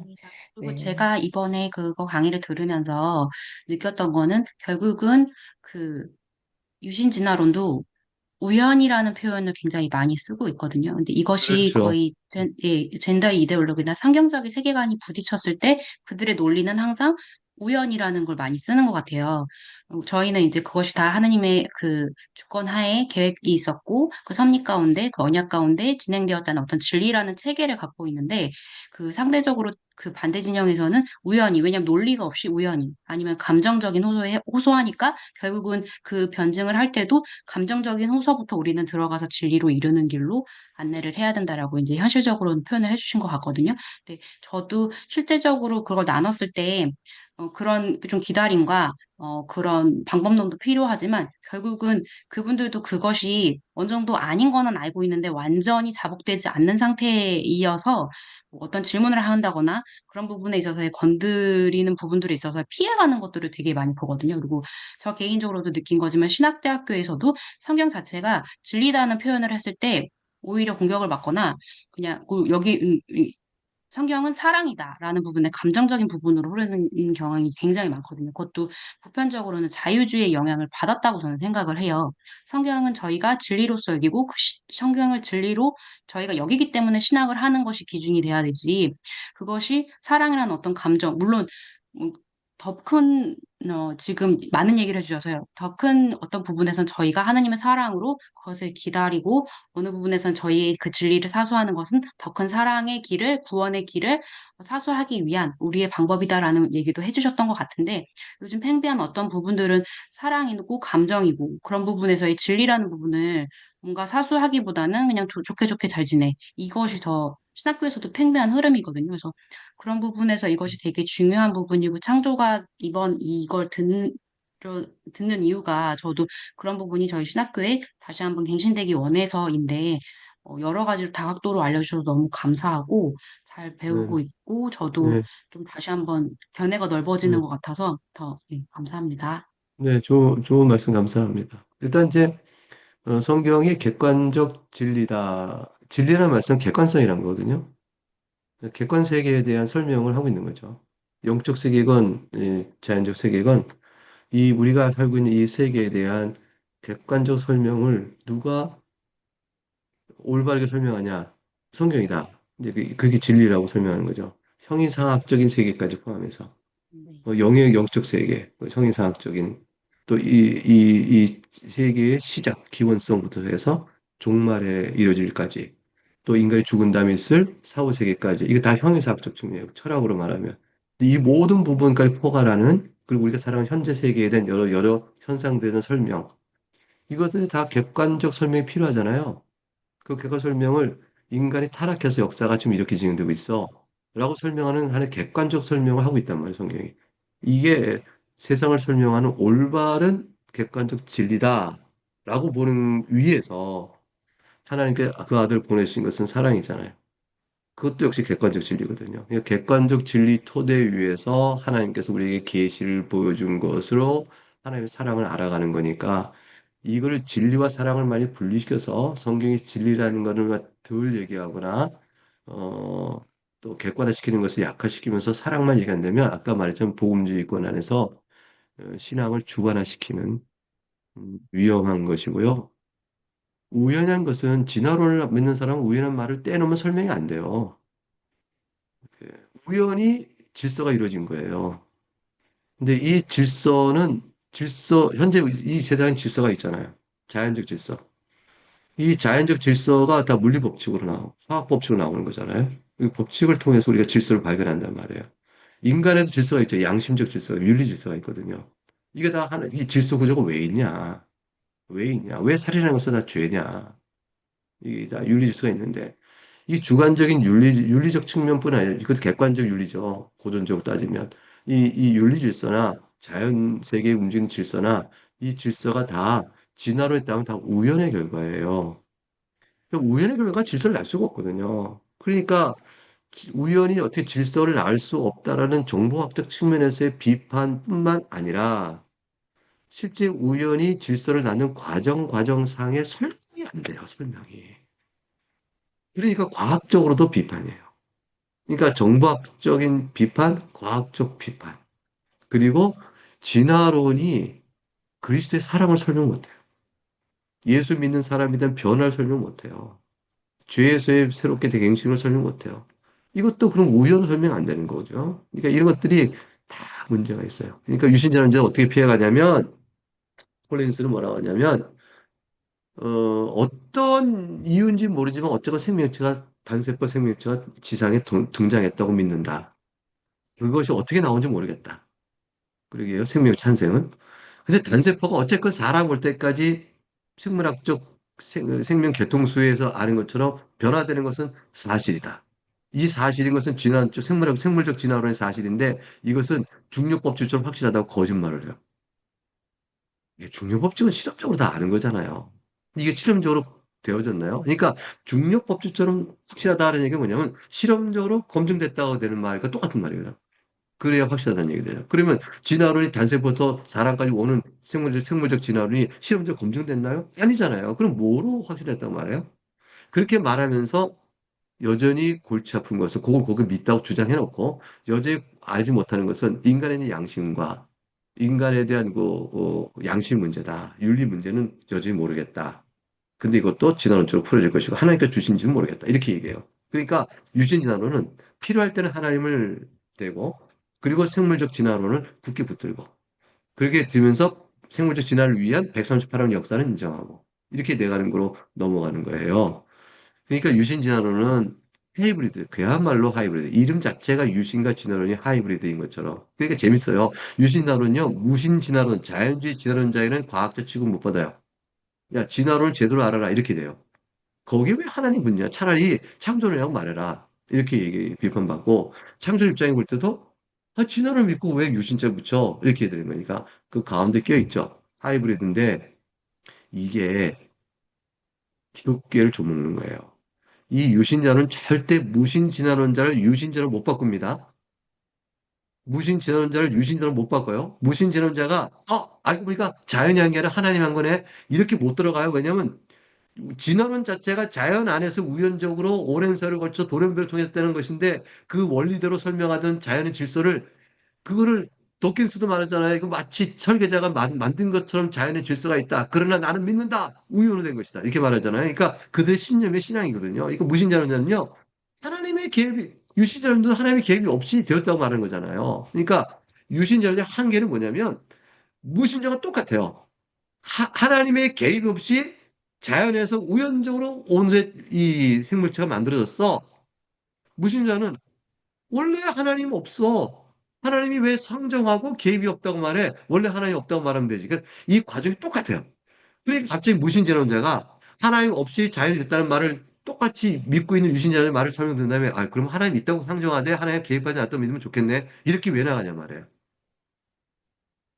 유신자는 하나님 믿으니까 하나님 개입 안 했다고 말하는데 자기들은 하나님 안 믿는 사람이 갑자기 진화를 믿으면서 하나님이 있다고 전제하고 좋겠네. 이 얘기를 왜 나가냐고. 하나님 있다고 좋겠네라고 나올 만한 과학적 판단이 있어야 될 거 아니에요.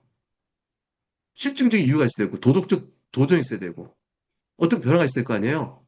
그 아까 말한 것처럼 우리는 말하잖아요. 도저히 설명 안 되는 불가능성이 있어서 하나님 하셨다고 믿는 게 맞잖아. 이거를 이제 본성적 무지라고 그래요. 본성적 무지. 본성에 대한 무지인데 이게 뭐냐면 자연 물질의 본성에 대한 지식에 기초한 무지예요. 왜냐면 이렇게 되는 줄 모르니까. 이렇게 돼야 되는 거 아니야. 근데 그것에 이르기를 거부한 유신진화론. 진화론이 맞다고 말하니까. 그래서 계속 과학의 소망을 신화적으로 열어두는 사람들인데 무신자론이 유신자론 만나서 자기가 나 그 유신자론 될래 하겠어요? 안 되죠. 그러니까 전도 못 하는 거예요. 그러니까 네. 우연과 사랑, 아까 우연 문제 얘기가 나왔네요. 저 말 시키면 자꾸 말이 길어져요. 네. 근데 네, 약간 엄정화 전사님 손을 들으셔서 마지막 질문 하나만 받고 교수님 너무 또 오늘 하루 예, 종일 전 들어가겠습니다. 힘드셨을 예, 텐데 네, 예, 마지막 네. 질문 하나 받겠습니다. 어, 이 짧은 답을 받을 수 있는 질문인지 모르겠는데, 일단 저희 학년 같은 경우는 아직 조직신학을 배우지 않았어요. 그래서, 1학년이세요? 네, 네. 1학년이고요. 1학년, 예, 네, 저희 여기가 네, 저희 학년, 예, 25학번이 많습니다. 아, 네, 1학년이세요? 한 아, 대부분, 3분의 2 아니요, 다는 이상이, 아니고요. 3분의 2. 네네네. 아, 네네. 네, 네, 그래서 교수님 말씀 너무 재밌게 잘 듣고 지금도 재밌게 듣고 있고. 근데 이제 저희가 이 유신진화론 학자라고 여겨지는 사람들의 책을 읽어보고 분별력을 가지는 게 좋을지 아니면 음, 아예 배제시키고 읽지 않는 편이 좋을지 안 그래도 책을 읽을 시간이 많지 않아서 아, 되게 네, 네, 네, 네. 아, 근데 아, 예. 시간 없다며. 네. 그래서 그래서 알리스터 맥그레스 뭐 이런 분의 책을 추천받기도 했어요. 근데 이제 그분은 다른 그냥 신학에 대한 걸 읽어보기를 원해서 저에게 권해주신 것 같은데, 그러니까 그분의 책 같은 경우에도 제가 이렇게 검색해 보니까 그 신학자분은 이제 유신진화론을 조금 좀 앞서 계신 분이다. 이랬을 때 제가 그런 책을 읽어보는 것이 어떤 건지 제가 좀 궁금해서 네, 그러니까 이제 이런 여쭤봅니다. 거죠. 다 악하면, 그럼 버리면 되잖아요. 음, 그치. 근데 유익한 부분이 있거든요. 맥크라트가 논증을 잘하고 있는 우리 신앙을 지키는 도움되는 신학적 설명들 부분도 있어요. 그거는 아, 유익하네 이렇게 할 수 있거든요. 근데 맥크라트가 아담의 역사적 존재를 인정 안 해요. 그러면 그건 아닌데 이렇게 될 거 아니겠어요? 그래서 신학자들의 책들은요 두 가지를 구분하셔야 돼요. 하나는 표준 신학을 설명하는 책들이 있어요. 그러니까 여러분 이제 웨스민스터 신앙 고백서라든가 여러분의 신앙 교회의 신앙 표준을 설명해 주는 책들은 정독해서 익혀는 게 중요해요. 그래서 시중에 어, 제가 올해 완간한 책이 있어요. 날마다 양식이 있는 웨스민스터 표준교리. 이건요 웨스민스터 신앙고백서, 대의문답, 소유리문답을 전부 합쳐서 365일로 나눠서 이 교리를 전부 다 해설해 놓은 거예요. 매일매일 읽으면서 교리도 읽고 해설도 보셔요. 1년만 읽으면 전체의 표준 교리를 다 읽고 해설도 다 보는 벅찬 양을 공부하게 돼요. 매일매일 읽으면 돼요. 매일 30분만 내면 돼요. 그러면 조직신학의 토대가 다 깔려요. 여러분 1학년이죠? 졸업할 때까지 2년 남았죠? 2년 동안 두 번 반복해서 읽고 나면 여러분 교리적 통합이 이루어지고요. 5번 읽으면 3년이면 서당계 뭐라 그러지? 서당께서 3년 풍을 읊는다. 그러니까 여러분 그거 3번만 통독하시면 교리책은 다 잡혀요. 조직신학으로 여러분이 알고자 하는 교리책은 다 잡혀요. 제가 장담을 해요. 책 이름 한 번만 그러니까 다시 알려주세요. 날마다 양식으로 읽는 웨스트민스터 표준교리. 음. 예. 요즘 잘 나가고 있는 책이에요. 여러분 좀 절판돼서 없어지기를 빨리빨리 사보시고. 6권으로 나와 있어요. 2달치를 한 권씩 해서 6권. 너무 많죠? 그러니까 매일매일 읽는 거라니까요. 1권 사서 2달 읽고, 2권 사서 3, 4월 읽고, 이렇게 하는 건데, 한꺼번에 다 살면, 뭐, 더 좋죠. 그렇게 되는 표준 문서를 음, 잘 설명한 책은 여러분의 양식이에요. 음. 성경과 도를 읽어도 양식이에요. 그걸 읽고요. 나머지 신학자 제철은 그 표준교를 설명하게 받침이 되는 책들, 아까 말한 루이스 볼코브 책, 헤르만 바빙크. 이 책은 표준교를 설명하는 뒷받침하는 토대들이에요. 요거는 잘 읽으셔요. 이것들 외에 나머지 현대 조직학 책은요, 이 지식을 가지고 가려내면서 읽으시면 돼요. 이분은 여기서 이분이 벗어나 있네? 이분은 어떠네? 이렇게 해서 비평적 리딩을 하세요. 그래서, 신학자 명성에 따라 배워 넘어가지 마시고,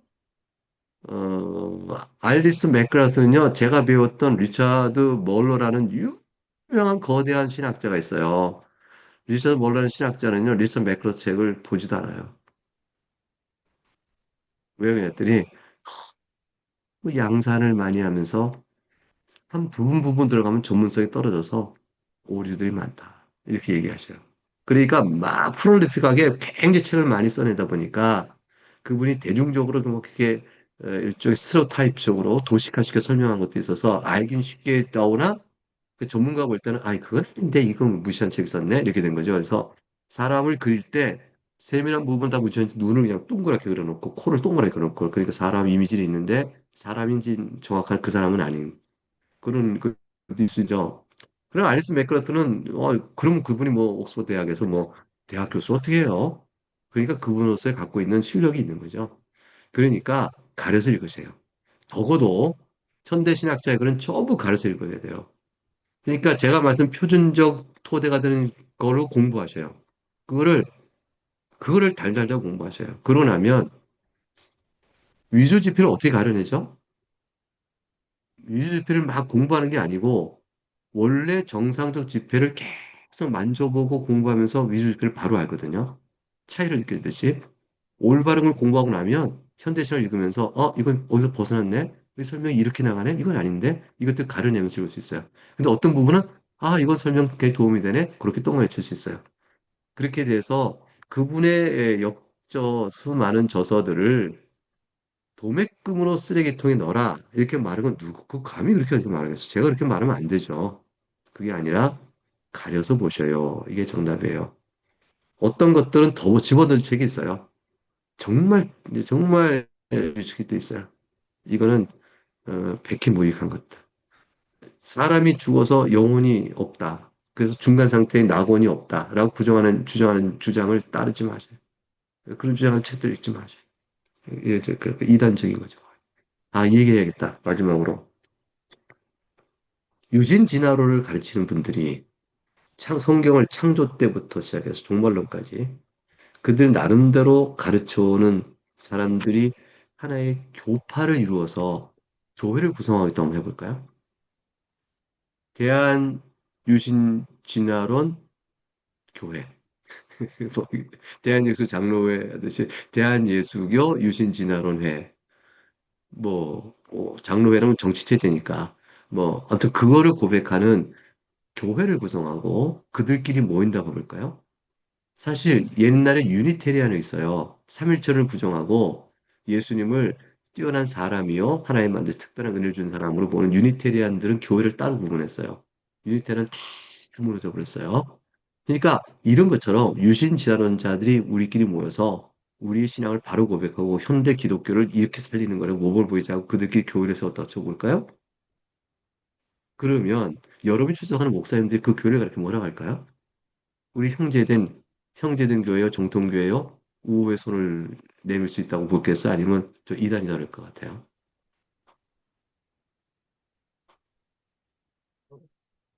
네, 아담을 부정하잖아요. 감사합니다. 네. 아담의 타락을 부정하잖아요. 아담이 부족 단위로 여러 명 있었다고 말하잖아요.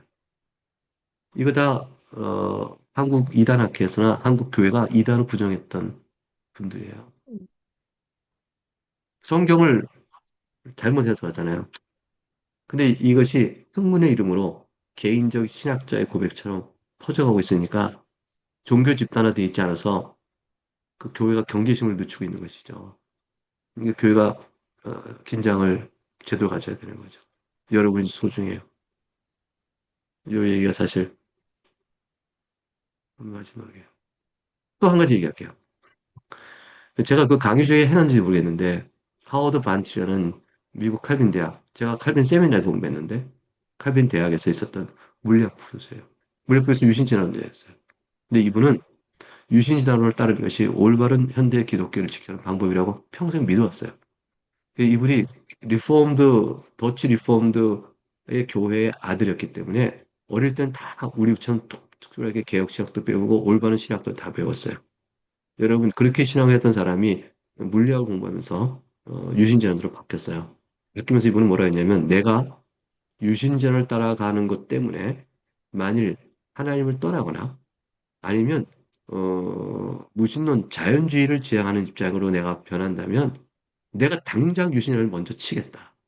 유신론은 도리어 하나님 신앙을 지켜는 신앙이기 때문에 내가 이걸 지켜나간다. 이렇게 장담을 했어요. 이분이 은퇴를 했어요. 은퇴하시 2년 뒤에, 지금 2년 전에 돌아가셨는데 2년 전 맞을 거예요. 저 연표를 봐야 되는데 이분이 은퇴한 후에 돌아가신 거죠. 은퇴할 때 이분이 어떤 글을 남겼냐면 나는 이제 지금까지 였던 신앙의 여정을 떠나서 자유로운 사상의 길로 나아간다. 태극을 태어나니까 이제 자유해진 거죠. 자유 사상의 여정의 길로 떠나간다. 이 말은 뭐냐면 그 자유 사상의 집합체는 불가지론자, 무신론자들이 모여서 과연 하나님 계시냐, 안 계시냐 철학적 논쟁하는 자들이에요. 일종의 계몽주의적 입장과 같아. 그곳에 가서 자유 사상의 길로 떠나간다. 그래가지고 불가지론 내지 무신론의 길로 그의 인생의 여정의 길을 간다고 써놓은 글이 마지막 글이에요. 결국은 진화를 받고 난 뒤에 신앙의 토대부터 결국에는 흔들리기 시작한 거죠. 이게 참 슬픈 일이에요. 그러니까 철저하면, 유신전을 철저하면 어쩌면 그렇게 돼요. 그래서 유신전들이 아직 거기까지 가지 않고 예수님 붙들고 있다면 그거는요, 하나님께서 불쌍히 여기시고 있는 거예요. 많이 은혜를 받고 있는 거지. 그게 유신지단론의 사상적 결과가 아니라니까요. 유신지단론의 사상적 결과는요, 그렇게 나갈 수가 있는 거예요. 우리 가운데 누군가 그걸 빠져서 그렇게 나갈 수 있는 사람이 생긴다니까요.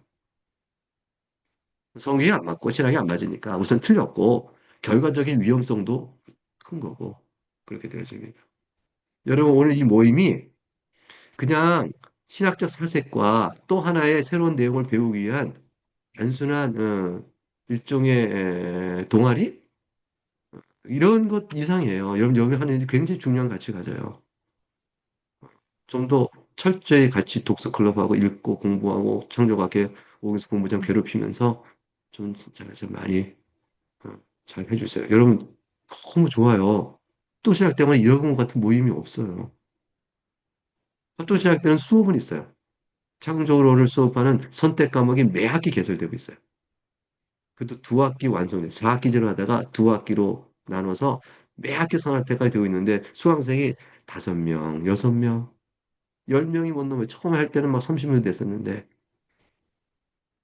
왜냐면 학생 수도 많이 줄어들었고 MDB 학생이 뭐 50명, 60명 해마다 들어올 수 적어지니까 옛날에 90명 들어올 때가 다르잖아요. 그러니까 선택 과목 수가 많아지는 가운데 선택자가 그만큼 줄어들 수밖에 없어서 대여섯 명, 일곱 명 이렇게 듣는데 이분들이 동아리 같은 힘으로 여러분처럼 토론하고 그러지는 못하고 있어요. 여러분이 지금 트리니티에서 이렇게 모여서 하고 있다는 사실은요, 이건 축복이고 굉장히 여러분 기대하고 소식 들어볼게요. 5분 전에서 여러분의 어떻게 하고 있는가 제가 들어볼게요. 잘 뭉치세요. 멤버십 가지시고. 보고 하겠습니다. 고맙습니다.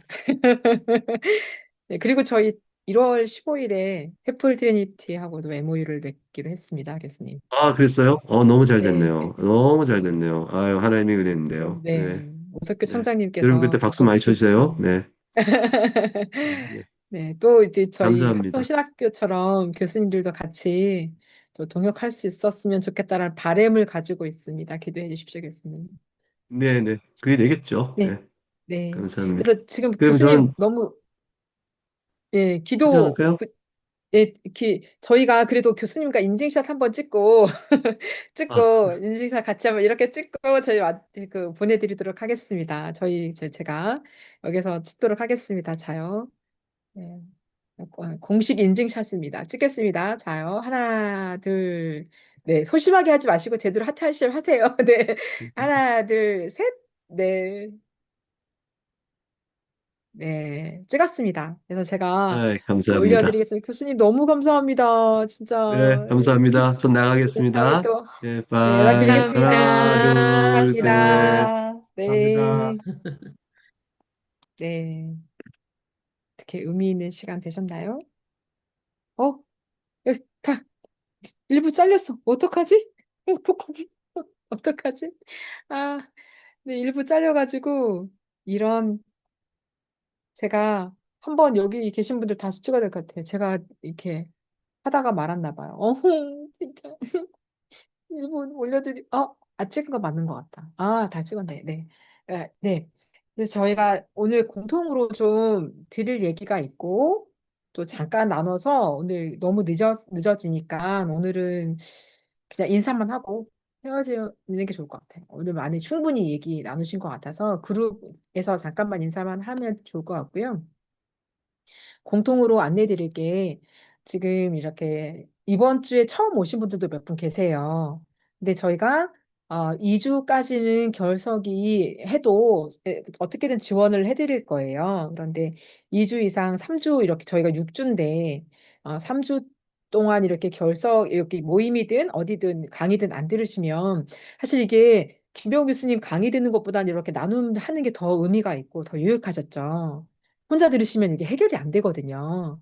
그래서 같이 모이는 게 해소가 되고 뭔가 더 알아가지고 들었던 것들이 정리되는 시간이 없으면 혼자 듣는 건 의미가 없어요. 저희 그래서 혼자 듣는 용도로 저희 강의 지원하지는 않거든요. 그래서 3주 연속 참여가 어려우신 분은 이번에 바쁘신 걸로 이해하고 다음 기회에 제대로 들으실 수 있을 때 충분히 시간을 들여서 들으시도록 권고를 제가 너무 해드리고 싶은 거예요. 너무 중요한데 참여하지 못하면 너무 아쉽거든요. 그래서 지금 뭐 아까 이정윤 유사님 새로 누가 초대하고 싶다고 하셨는데 2주는 괜찮아요. 근데 앞으로 빠지시게 되면 제가 그 자동으로 제가 이제 강퇴시킬 수 있으니까. 그래서 근데 전사님들 위해서예요. 좀 더 혼자 들으면 도저히 제가 어느 분인가 말씀드렸을 거예요. 자장가 BGM으로 들릴 수 있어요. 네. 그래서 그렇기 때문에 이 시간이 정말 중요하거든요. 그래서 꼭 참여해 주시고 또 다음 주에는 류현무 교수님께서 원래 오신다고 하셨다가 개인 다른 일정이 있는 거랑 겹친 거랑 그 생각을 못 하셨다고 정말 죄송하다고 이렇게 말씀을 해주셨고요. 그 대신에 아마 그 이번 주 어제부터 나간 강의는 저의 강의랑 또 차세대 강의가 어린이 강의가 올라가 있을 거예요. 이번 주부터 올라갔어요. 그래서 다음 주부터는 오늘 모임 하지 않더라도 다음 주부터는 차세대 구분하는 게 그 부분에서 조금 더 설명하는 부분들이 있어서 차세대 쪽을 구분하려고 했던 것들이고요. 그 외에는 다 동일합니다. 강의 듣는 것들. 그래서 다음 시간에는 질문을 미리 올려주시면 차성도 교수님, 류현무 교수님께 사전에 질문을 드려서 서면으로 답을 받아서 전달 드리도록 하고요. 두 분의 또 얘기랑 워낙에 제가 이제 계속 많이 들어서 대변 대변해드리도록 하겠고요. 또 저의 강의도 있으니까 그 부분에 대해서도 질문해 주시면 다음 주에는 질문보다는 우리가 나누는 시간을 더 많이 가지면 좋을 것 같아요. 이번 시간에는 예상했어요. 교수님 오시면 길어질 거다. 그래서 일찍 오셔서 너무 좋은 것 같아요. 그래서 저는 저희 토론보다 사실 교수님 게 더 좋거든요. 그런데 우리 안에 토론과 나눔이 없으면 휘발되기 쉽더라고요. 그래서 조금 더 우리 안에 좀 진지한, 우리 안에서의 고민들이 충분히 나눠지는 시간이 있으면 좋을 것 같습니다. 네, 샘물결 플러스가 좀 완전 유신진화론.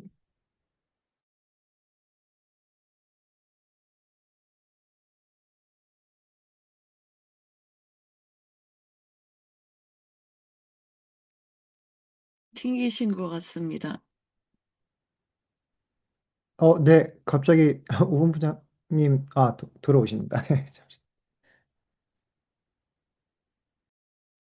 네, 당황하셨죠? 네, 제가 아주 당황했습니다. 깜짝이야. 어, 네, 네, 죄송합니다. 네.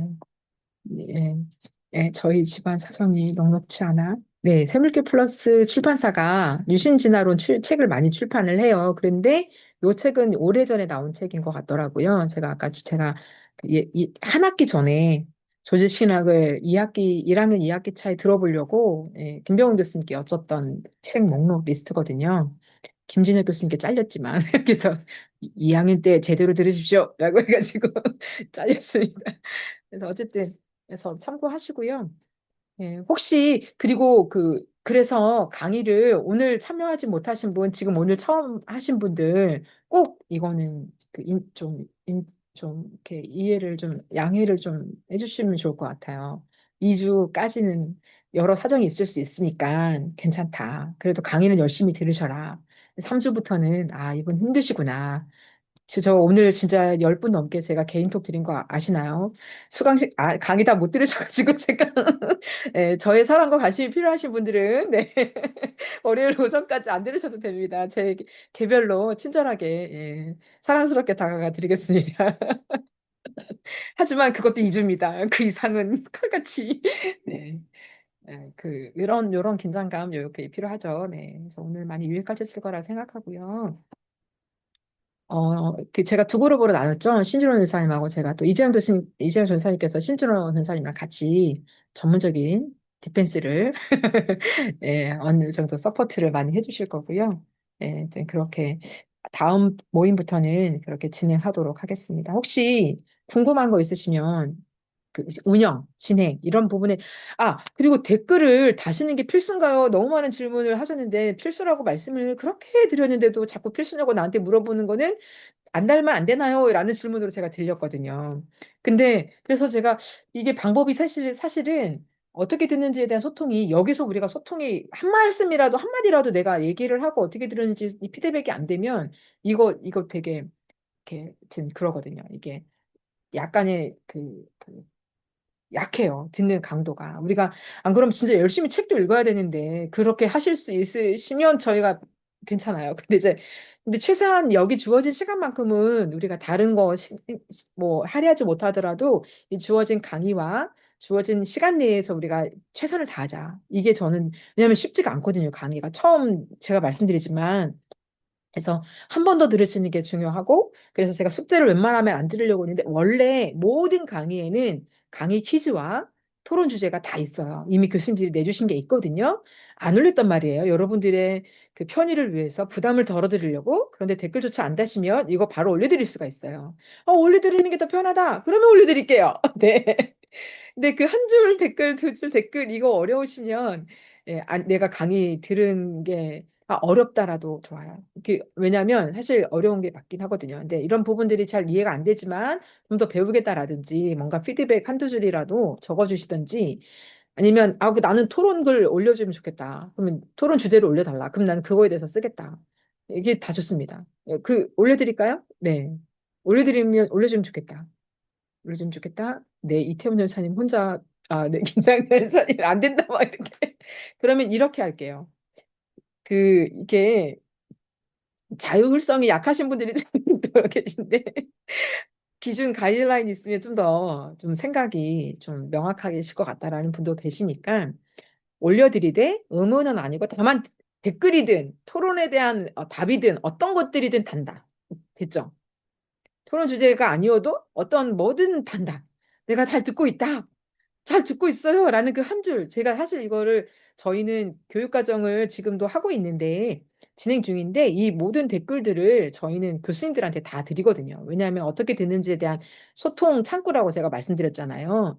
이번에 김병 교수님도 제가 말씀드렸는데 이거 전부 다 이 시간 다 무료로 강사비 안 받고 지원해 주시는 거거든요. 모든 강사분들이 지금 다 그렇게 해주시고 계시거든요. 그런데 우리는 강사료도 수강료도 물론 학교에 낸다 아니거든요. 학교에서 저희 받는 거 없고 여러분에게 받는 거 없고 여러분에게 사랑을 받고 네.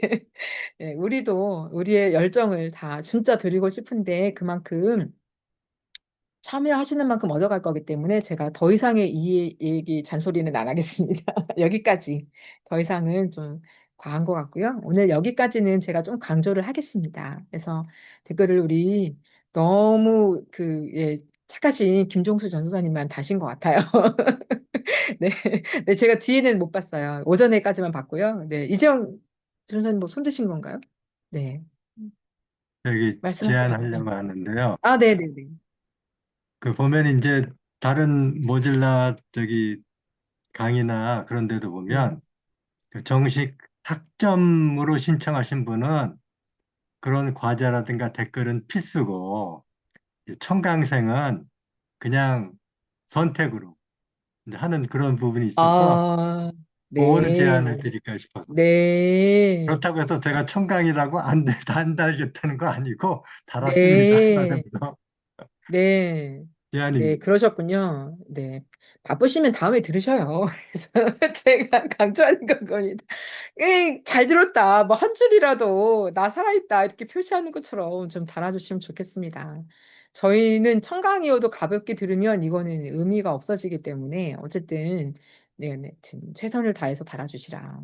그래서 제가 이걸 가지고 이게 여러분 과락을 하진 않잖아요. 그래서 여러분 들으시는 만큼 성의를 보여주시라는 이렇게 부탁을 드리는 거고요. 또 수강하시는 분들은 꼭 달아주시고요. 그래서 오늘 하여튼 여기까지 또 질문이나 의견 이런 또 제안 오늘까지만 받겠습니다. 네, 네, 네, 엄정한 여사님. 그, 지난주에 오프라인으로 가서 박형진 교수님 강의 들었는데, 네, 그것도 시청 완료를 해야지 제가 2주차 강의를 다 아니요, 들는 게 되는 아니요. 건 그거는 아니에요? 그 저희가 강의는. 전부 다 들으신 걸로 다 오픈을 해드렸어요. 아, 네, 네, 네, 알겠습니다. 네, 그래서, 네. 그리고, 네, 이영준 전사님.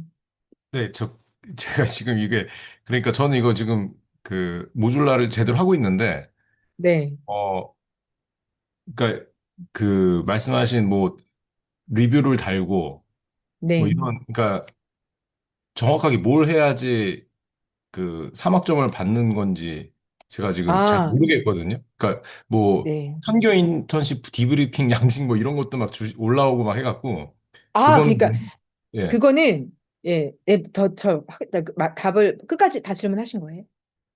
네, 그러니까 정확하게 질문. 뭘 해야 되는 건지 모르겠어요. 네. 일단은 그 청강이든 수강이든 뭐든 다 댓글을 달아주십사라고 제가 지난 시간에 OT 때 말씀을 드렸던 거고, 차후에 제가 자료를 올려드렸던 것은 뭐 다른 과제가 있나요? 했는데 다른 과제는 없어요. 다만 마지막 다 끝나고 나서 각자 개인이 리포트하는 게 그거 페이퍼 한 장이에요. 그거는 이제 각자가 자기 의견과 생각을, 그러니까 한마디로 평가일 수도 있고 자기 생각과 의견일 수도 있는 내용들이더라고요, 보니까. 이게 어땠는지에 대한, 사실 뭐 과제라고 하기보다는 약간 설문 같은 느낌을 제가 좀 그런 느낌으로 받았거든요. 그래서 리포트 같은 역할로 뭐 간단하게 적어서 제출을 박형준 교수님께 하셔야 되는 거예요. 지도 교수님이시니까. 그래서 그 부분은 수강하시는 분들, 10분에 대해서만 그거를 하시고 나머지는 그걸 작성하지 않으셔도 되시고, 수강하시는 분들은 반드시 그걸 작성하셔서 강의가 끝난 다음에 우리가 31일 날이 모듈라 성적 평가가 끝나더라고요. 그래서 그 전에는 박형진 교수님께 이메일을 드리셔야 되는 거예요. 그러니까 공식적인 과제는 그거 하나예요. 그 리포트 네, 네, 하나이고, 예. 예, 저희가 이 내부 안에서 저희가 듣는 것들에 대한 그건 좀 효율성을 위해서 댓글을 달아달라고 말씀을 드리는 거고요. 그래서 예, 그런 부분 그리고 토론도 여기 참석하는 거는 이건 필수. 그건 당연한 거고요. 예, 출석이나 이런 수강은 당연히 필수고 그 외에는 좀 더 우리 활발하게 하기 위해서 조금 해주시는 정도로 이해해 주시면 좋을 것 같은데 댓글을 달아주시면 좀 더 여기 강의를 잘 듣고 있는 게 서로에게 동료가 될 것 같습니다. 네, 네, 제가 질문 그냥 하나만 더 드리게 또 늦어서 네, 죄송한데, 아니요, 그 힘드십니다. 그러면은 선교 인턴십 이거 그 파일 주신 거를 열어보면은 무슨 활동 네, 기록 해갖고서는 막 쓰는 게 음, 있거든요. 네, 이게 해당이 저희가 되는 거? 드렸잖아요. 네, 우리 강의표 아, 드렸잖아요. 강의표를 예, 바탕으로. 그쵸, 그쵸. 45시간 드렸잖아요. 예. 그거를 아마 거기다 작성하시면 되실 것 같아요. 네. 그래서 어, 우리가 뭘 들었고 어떤 걸 했는지에 대한 리포트니까요, 말 그대로. 그러니까 거기서도 음, 45시간들을 저희 잘 했는지에 대한 체크이라는 좀 생각도 들었거든요. 그래서 제가 어떻게든 45시간을 채워보려고 했던 것들이고 그 안에 다 작성해서 필요하다면 제가 한글로도 드렸는데 필요하다면 다시 저희 게시글로 올려드릴게요. 자꾸 시간 지나면 다운이 안 되니까. 음. 네, 일단 알겠습니다. 제가 모르면 다시 여쭤볼게요. 감사합니다. 네, 네, 네. 네. 저기요. 네, 김지현 전사님. 네, 오늘 질문하고 교수님께서 말씀해 주신 거 이거 다시 듣고 싶은데 가능할까요? 좋은 네, 말씀들을 지금 많이 녹화 해주시고. 중입니다. 녹화 중이기 아, 때문에, 네, 아까 네. 좀 전에 제가 나가면서 녹화가 안 됐을 거예요. 거기까지는 올려드리면 될 것 같아요. 딱 정확하게. 근데 그쵸? 네. 저희가 청강생이라서 그 LMS에 들어갈 수가 없는 아, 거예요. 수강 그런 신청 안 부분. 하셨나 보네요. LMS로 하지 않으시고요. 네. 수강 네. 신청 안 한 게 지금 뽀록이 나는 순간입니다. 근데 수강 저희가 신청, 저기 전 선생님께서 주신 그 창조과학회로는 했는데요. 거기로 하면 되는 거예요. 거기에다 올리는 거예요, 저희가. 모든 그러면은 강의는 거기에 올라가는 LMS도 거예요. 거기, LMS가 아니고 그 창조과학회에서, LMS는 저희 상관이 없어요. 왜냐하면 이게 선교 인턴십이 네, 여러 강좌가 동시에 진행되기 때문에 LMS를 사용할 수가 네, 없어요. 그래서 네. 그거하고 전혀 상관없이. 그래서 졸업생이어도 상관없이 지금 이 졸업학번을 다 들으실 수 있는 게 아, 저희 사이트에서만 강의를 아, 들으시는 거기 때문에 전혀 상관없고요. 저희가 끝나면 그래서 녹화를 한 것도 다시금 아, 업로드를 하면서 도움이 될까 싶어서 오늘 녹화한 것들은 음, 오늘 주차에 마지막 걸로 올려드릴 거예요. 근데 이미 한 거잖아요. 맞아요. 근데 그것도 네, 한 네, 흔적으로도 올려드릴 수 있는데 다만 하나 양해를 구할 게 저희가 사용하는 그 웹사이트가 외주 조서 저희가 사용하고 있는 네, 건데 여기 회사가 좀 스타트업이 잘 안 되는지 문 닫는다고 공고를 떴어요. 공고를 한 일주일 전에 저희가 받았는데 1월 15일까지만 운영하고 그다음부터 바로 다 그 사용을 다 이렇게 스탑하겠다고 멈추겠다고 공고를 받았거든요. 근데 지금 그래서 대안으로 다른 사이트를 저희가 이제 준비 중에 있어요. 그래서 15일 음, 전까지는 저희가 그 주차 전까지는 저희가 이걸로 계속 들을 건데요. 마지막 복습이라든지 또 남은 주차들 강의라든지 이런 부분들은 이사를 좀 저희가 가야 되는 상황이에요. 뭐 음, 저희가 뭐 어쨌든 뭐 부득불 그렇게 된 상황이어서 이 부분은 양해를 좀 구하고요. 사전에 다시 한 번 더 언지를 드리겠지만 아마 지금 그 준비를 하고 사전에 올해 내로 좀 다음 주 중으로 다 사전 좀 테스트를 좀 하려고 해요. 그래서 좀 충분히 저희가 아예 처음 저희도 사용하게 될 플랫폼이어서 이거 꽤 오래 사용했거든요. 근데 좀 바뀌게 될 수 있는 상황이 있는데 어쨌든 영상이나 강의나 이런 부분들은 이미 다 준비가 되어 있기 때문에 들으시거나 또 복습하시거나 이런 부분에는 어려움이 없으실 겁니다. 네, 되셨죠? 네, 이해되셨죠?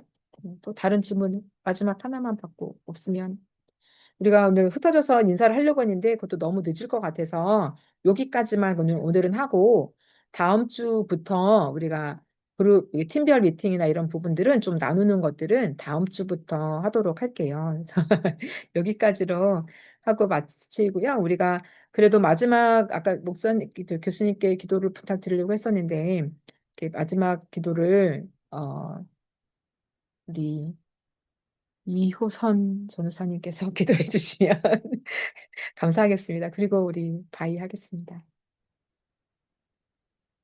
마이크 켜주시고. 네.